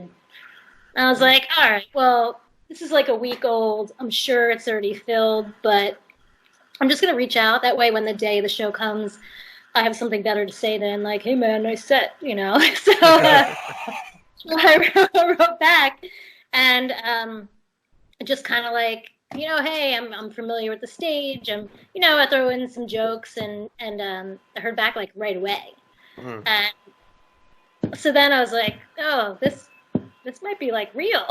So sent some more information. Then I got a message. It was like, all right, well, King is going to call you on Sunday, or, you know, and I'm like, okay. That's unexpected, but like, you know, I was a kid. I had like a couple part-time jobs. It was easy to quit if need be. So when he called, it was actually funny because I was out with this band. We were out of town, and you know, in the morning, like, you know, crashing on somebody's floor. I'm like, come on, guys, we gotta get home. King Diamond's home. You know? It seemed like completely surreal saying it, but it turned out I got home. There was a message on the answer machine. This is King Diamond. Give me a call. So that's not a very good King Diamond impersonation. By the way. It was pretty bad. Yeah, it was. Yeah, but I called him. We talked on the phone, and I flew out like Thursday, like later that week. So it was just one of those like, this is a once in a lifetime opportunity. Just fuck it, see what happens. Yeah. Luckily, it worked out for the best. Yeah. Did anybody else have was anybody else before you that they were choosing at all, or you were the only one? And ironically, I never met her until this last tour. Oh, really? Yeah, like I know that she's still around sometimes. Like I would hear, she was at the show last night, and I was like, how have I never met this woman? That's so crazy. And then she finally came out. I can't remember where we were. I can picture it, but I couldn't tell you what town it was. Yeah. But I got to meet her, and it was cool because we were both like, oh my god, I can't believe it's taken this long. So yeah. So was that Michelle? Yes, exactly. Mm-hmm. Okay. Yeah. And she doesn't live too far. She's in like Baltimore, DC area, so I'm sure our paths will cross again at some point. Sure. Yeah. Yeah. What's your favorite show that you've performed at so far? Do you have one? That's tough. I mean, you've been in there for a long time, so. Yeah. I mean, for me, it's more. I mean, every show has like its highlight, So I don't know that there was one that's just like, oh, that was like the show. But I think I'll have to say like Brazil was really amazing to go play because, I mean, so many places have amazing fans, but that was, I don't know, just something extra special about it. The crowd's completely insane. So anytime the crowd is completely insane, I'm like, that was our best. Next one. Next will be the best one. So were you a fan of King Diamond before you joined? Actually. That's another one. We did an interview with It's a completely fair reason why. Wait, say that again because you broke up. Oh, I said I have a very good reason why though. So okay, what? I mean, I was definitely a metalhead, but you know how people sound when they impersonate King Diamond singing, right? Yeah. Horrible. It's really horrible. So people would be like, King Diamond, yeah! And I was like, no, I don't want to hear that. Like, just stop making that noise. I don't want to hear it. So that changed though. Once I heard the real deal, that got me into it. But I did have one friend who was like a huge fan, who I was really close to at the time when I got the job, and that was, I think he had enough excitement for the both of us, to be. Yeah. Because we just had Pontus on a couple of days ago, and we were talking about if he was a fan too, and he said he wasn't either until he joined. But that's kind of funny. So now we just fired 2 people from the band. I'm sorry. God. Yeah. No, it's I just forgot what I was gonna say. I was gonna say, back to starting out, I was really nervous when I flew out there. I was like, oh my god, he's gonna be like, what do you mean you don't know any of my music? He was patient with me, so. Yeah. Well, good thing you didn't have to learn an instrument or anything, so that's a little bit easier on you. Yeah, that would have a different. I think I would have had to bail on that one. Yeah. Did you see any videos or anything of from the previous from Michelle performing as grandma or anything, or? No, not at all. I mean, and even now I think they're pretty hard to find. But I mean, back in that day, the internet was shit, so it wasn't like I had much looking up I could do. My one friend made me listen to Welcome Home. He was like, just listen to this. Right. So what is now that you've been with King for a while, what is your favorite song? Oh, do you have one? That's a tough one too. I don't know. It probably switches all the time. Yeah, I don't know. I mean, it's such a different experience, I think, for me, because I learn them from just a different perspective than listening to it. I'm constantly, if it's something I'm going to perform, I'm listening to it, learning it in how I'm going to interpret it kind of way. So that's the more ideas I have, then I'm going to like the song for those reasons, So yeah, it's hard for me to just judge musically. It's like I'm too used to it, you know. Yeah. What about a favorite album? That might be a little easier. Yeah. Well, I think for No. I think for me it's got to be Abigail, just because after touring on that album, playing it in its entirety, it gave me a much deeper appreciation for the storylines. And again, it's just a more of a whole kind of experience. So I'll go with that. I'm going to say Abigail, and for that reason, I'll give it to you. Yeah. So on that tour, since you're talking about that, so who did you get to play for that tour? Like, I mean, we did the album in its entirety. Yeah, entirety. Yeah. Yeah. So I mean, everything really. I was out for most of the songs. Oh, so you were one character, and then you came out like something else? Or? Oh yeah. Yeah. Constant switching. Yeah. Oh wow. Yeah. Well, that's cool. I mean, I'm never Jonathan. So. Well, right? Yeah, obviously. Although you could wear a mask, you know. Oh yeah, that's true. Is there a favorite character or bit that you get to do though? Well, I mean, Grandma's always super fun because she gets to have the most fun with the crowd, so she'll kind of always be a highlight, I think. Yeah. But I think it kind of switches up from tour to tour. This last one, doing a new character, was super fun for Masquerade of Madness. So, I guess, for this tour, I'd say that one just because it's fresh and something new to play with. That's cool. Yeah, I unfortunately did not get to go, so I didn't see it. Well, I'm pretty sure since the album isn't even out yet. I'm sure you'll do it again. And maybe you might have some more characters to play when the album finally does get finished. You never know. Yeah. I mean, that's one of the most fun parts is it does change every tour, and we get to do new stuff and figure out new tricks to pull out our sleeves. So. All right, yeah. Do you play any instruments? Because I know you're talented with your artwork and stuff that you do. I see behind you. I do not. I tried. I mean, in grade school, I did dabble with the clarinet, but I quit that. Even then, I quit. I was like, this is hard. Yeah. I wanted to learn to play guitar because I thought I would look hot playing guitar. So that was a few years ago, and actually, one of our crew guys, a guy you might know, Willie G. He's infamous throughout the industry, but he also he's obsessed with guitar, so he bought me one, and I tried to learn it, and I was so bad at it.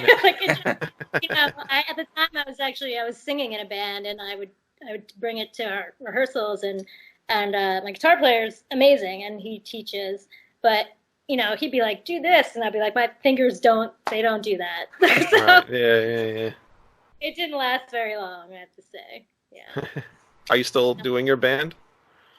No, we hung in there for a couple of years, and it was super fun.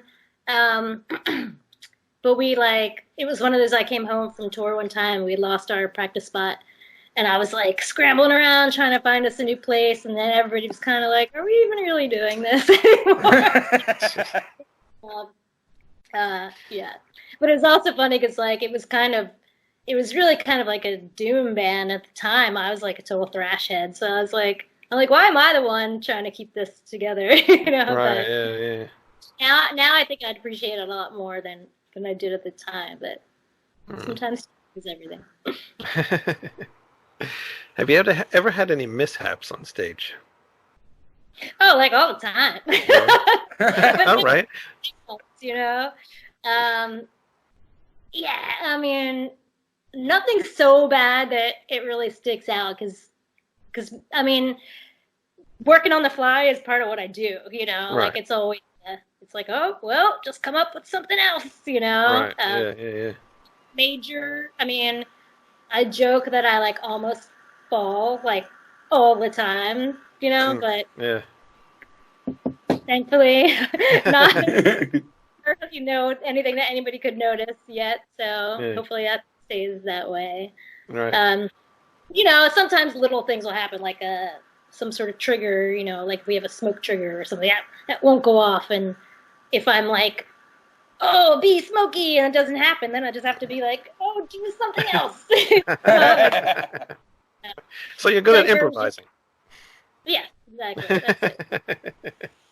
How do you like working on that stage? Because he's got a huge stage now that, he can't play these little small shows anymore. So. Yeah, it's awesome. I mean, King really decided to step it up, after his heart attack, after we were on hiatus for a while. And so that's when he was like, no more fucking around. We're gonna go big. And so the first time I saw the stage, I mean, now it's even bigger, but that was the first time, like, double-decker stage. And as an Iron Maiden fan, the theatrics are like out of this world. So when I first stepped into this venue we were rehearsing at and saw the stage, I was like, wow, this is like, this is getting up to Maiden level. I'm all about it. So it's really, and there's so much more opportunity to the more room you have, the more things you can do. So it's, playground for me. So. Oh yeah, I can imagine. Yeah, there's so much stuff to do, I would imagine, on that stage. How do you get up to the top? I mean, obviously you can't, scurry through the front. Is there like a thing that raises you up in the back or something, or? No, there's stairs, the staircase. So there's some scurrying, but some switches have more time than others. But it's pretty. I mean, these things have to be designed so that they're every inch of it's being used in a way that's good for time, good for space, and good for function, and all sorts of considerations. So yeah. So. Have you noticed a huge change with King since he had his heart attack? Well, yeah. I mean, his vocals are better than ever. I think so too. Yeah, I've noticed that. Quitting smoking will really, help everything. So that, and just his attitude. I mean, like, I think if you get anybody who gets a second lease on life, you're gonna appreciate that. And happier. And plus, he's got a baby, so I would imagine that helps. Yeah. So that changes your outlook on life too. Yeah, it's awesome to see that. It's awesome to see him and Livia in the parent role, and being little heavy metal parents. So cool. Does he bring his baby everywhere he goes to the shows and stuff? Or really? Yeah. Oh wow. Yeah, Byron was on tour with us, and that kid tours better than like a lot of adults. He's really easygoing, and I mean, so far, but it's got to be tough. The schedule's insane, and sleep when you don't want to sleep, and awake hours. But he's a trooper, man. Yeah, he really he smiles. That's cool. And I imagine you get along with Livia, right? Yeah. I mean, everybody, like, there isn't really a bad egg in the bunch, like everybody. It's always been a kind of a big family, and, which, I mean, you have to be. It's tour bus living can be stressful. You're up each other's butt all the time. If you don't figure out how to get along, you won't last. So. Right. Yeah. How do you think she's been since she's joined the band? Because she wasn't always in the band. She just all of a sudden came on the last two albums. So how much do you think she actually gives to the band? Do you think it's better with her in it now? Because now she can do the backup stuff and. Yeah, I mean, it's again from where I am. It's not. It doesn't affect me so much, but I know that like having her there during the live shows allows for the the harmonies that are on the vocal tracks on the albums to be, then actually experience live. So, the more dynamic the music is, I always say the better. So. Yeah. Did you ever put any backups or anything live? No. Never thought about that. Smashing babies. What is the craziest thing you've done on stage, or he's had you do on stage? Well, the baby smashing is especially fun. I'd say. You would think he would calm that down a little bit now, you know? I remember King's Face the first time I did it during Black Horseman. There's like a birth scene, and then, you know, what is this, evil baby? And I smash it. And the first time he was like, oh my God. He's like, that's so raw. I do it every time. So, so that's always fun. We used to do a little bit of fire stuff. Like, I don't even remember what song it was. I guess, was it Burn? It must have been Burn. I don't know. We used to do some stuff with like flash paper or whatever, stuff we get to burn, and so lighting stuff on fire. Now, did he ever ask you to do something that you kind of didn't want to do? Oh, okay, yeah.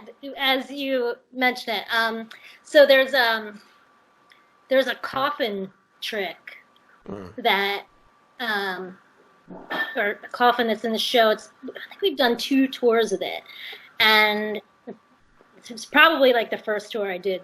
We had it maybe early on, and it was designed for King to fit into it, you know, and you know, eventually, you know, after his back was messed up and people's bodies change, and there's like no room in there to begin with, and then when he couldn't fit into it, he looked at me, and I'm like, are you fucking kidding me? This is like, it is insanely claustrophobic. There is no room. I mean, to be in it, and I was in there as grandma, so I had a mask on top of it, and like, it was brutal. And plus, you're trusting other people to like wheel you around. You can't see anything. The thing gets lit on fire. It's basically a death trap, you know. Yeah, so yeah. so that was one thing. I mean, we got through it. Everything was fine, but it's definitely one of the more apprehensive moves that. Yeah, pretty scary stuff. Yeah, I can imagine. Now, the grandma mask that you wear, is that the same one that you've worn since the beginning, or has there been different ones? There's only been a few, 3 or 4 maybe. This one's been sticking around for a little while. Yeah, basically, like, we would get one, and it would last a while, and then be like, you know, King would find something he liked better, and we'd upgrade. So. Yeah. Oh, very cool. All right, so now you also do artwork and stuff. Tell us about your artwork that you do. Well, that's what I do primarily when I'm not on the road, so it keeps me busy. That's for sure. Yeah, I do different stuff. I kind of work in 2 different processes, and so I do a lot of pen and ink work on one hand, and then more recent stuff has been like sort of mixed media. It varies. So sometimes I show in galleries. Sometimes I'm doing events all the time, so I'm like out and about selling my work at those, and you know, any good opportunity I get there, basically. Cool. And plus I sell online, of course, like prints. Yeah. And I do have some stuff on clothing and some housewares, that kind of thing. You have an Etsy store, I think, right? Yeah, yeah. It's all on my website. But this is my studio, actually, I'm at right now. This is where. Is that the stuff so that's your artwork behind you? Yeah. This place is cluttered with it. Well, can we see some? Ooh, over this way. I also made, I don't have it here, but I made the mask for the Masquerade of Madness that we used on the tour. Oh, really? Yeah. Which is super cool because that was, I don't usually work in 3D, but King came to me. He basically hit me up and was like, they already had the artwork for what they want to look like, you know, as you've seen in the promotional stuff. And so basically he was like, can you make this? And I was like, give me a minute, you know, and then I just did a bunch of research, and I hit him up the next day and was like, I think I can do this. So that was cool. It was a good challenge, you know, because I do like learning new things, but especially if it's like, pictures on, like, you said you could do it, you better do it. So. What is it made out of? It's the same type of materials that are used in movies, actually. For that's kind of where I learned from, looking up movie costume making. But it's basically foam based. Oh, okay. So there's like foam and latex and paint and all kinds of crazy glues and stuff. But yeah. So it's not heavy. It's not made out of real metal. No. And originally King was like, wanted me to make it in metal, and I'm like, I'm not wearing a metal mask. Like that's like it's already pretty cumbersome. But no, foam is definitely a better alternative. Yeah. Very cool. All right. Well, what is your website? So if people want to go see your artwork and buy something from you, they can go do that. It's easy. It's just my name, Jodi Cachia. Okay. So everything is there. Same with my Instagram. Yep. Yeah, everything. I try to keep it simple. So everything is my name. My Instagram, my website, and my Facebook are all /Jodi Cachia. Awesome. You're very smart. Trying. Every once in a while, I have good ideas. Yeah. And I'd also noticed is there a museum or something that you work with in Pennsylvania? No. I thought I saw you post something about some kind of museum thing in Pennsylvania. Oh, I did. You may be thinking. Maybe it was an old post. I don't know. What was it? No, well, there's a really cool museum called the Mutter Museum in Philly, and I did an event there, so I'm not directly or anything. But I do tell anybody who comes through Philly to go there because it's really cool. It's like a medical oddities museum, so there's all kinds of like crazy weird stuff to see there. But it's a cool place. For anybody who hasn't been and comes to Philly, you should check it out. All right. Very cool. Well, I think you... Oh, I thought you said something, Greg. I just said excellent. But I was going to ask Jodi a question real quick. Just because Cachia, I used to know some Cachias that owned a bakery in Washington Township in Jersey. Spelling is one letter different. Okay. Cachia's. It's still around. The bakery's still around. They have an extra C. So mine is Cachia, and Cachia's Cacchia. But yeah, it's funny. I went to like the bank one time, and somebody was like, "Oh, Cachia," like, and they asked me if they were like, "Oh, you're in like 57 Parish or whatever, like neighborhood." And I was like, "Do people know neighborhoods by the church?" I thought that was like the weirdest thing I ever heard, but I was like, "No, that's me, man." All right, well, I had to ask. I would have been really surprised if you knew any with my last name, because there's only a very small handful of us in the U.S., so I know pretty much all of them. Pretty much grew up in the same house as about 80% of them. I think they're in America, so I would have been really floored if you actually knew one. Awesome. Well, I really appreciate you coming on the show. Well, thanks for having me. Yeah, had a lot of fun. And if you can please spread the word to the rest of the band, get them on our show. That would be great. Yeah, it's cool that you talked to Pontus. Yeah, no, he's a very cool guy. And I didn't know he was also in a band that I also like too, Wolf. Yep. Yeah. Sweden. Yeah. So that was cool to find out. Yeah, very nice guy. Yeah, he's all right. He's all right.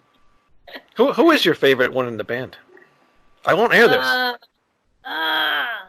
No, I love everyone. I love everyone for different reasons. All right. Andy, well, tell us why. Andy's like my big brother. And Matt I love because when I first started touring, I was the only one speaking English. So he came on like the second tour, I guess. I think it was like a year later.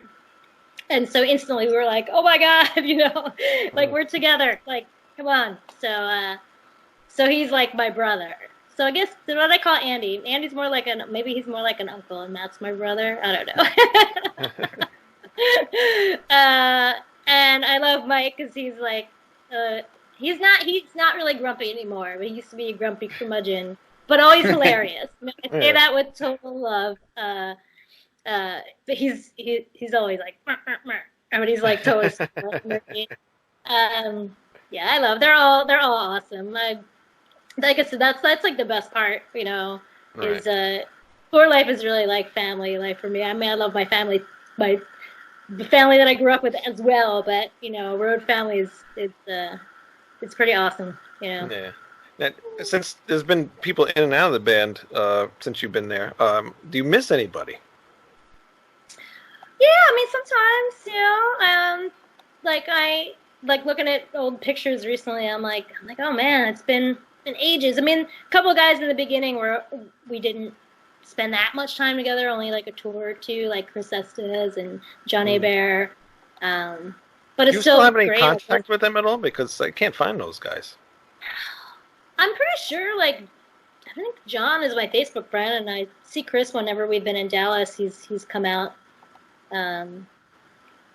Yeah, I mean, I think isn't the whole world on Facebook? I'm pretty sure. No. Chris Estes, no, I can't. He's not on Facebook anymore. Yeah. John Luke Herbert, I did talk to.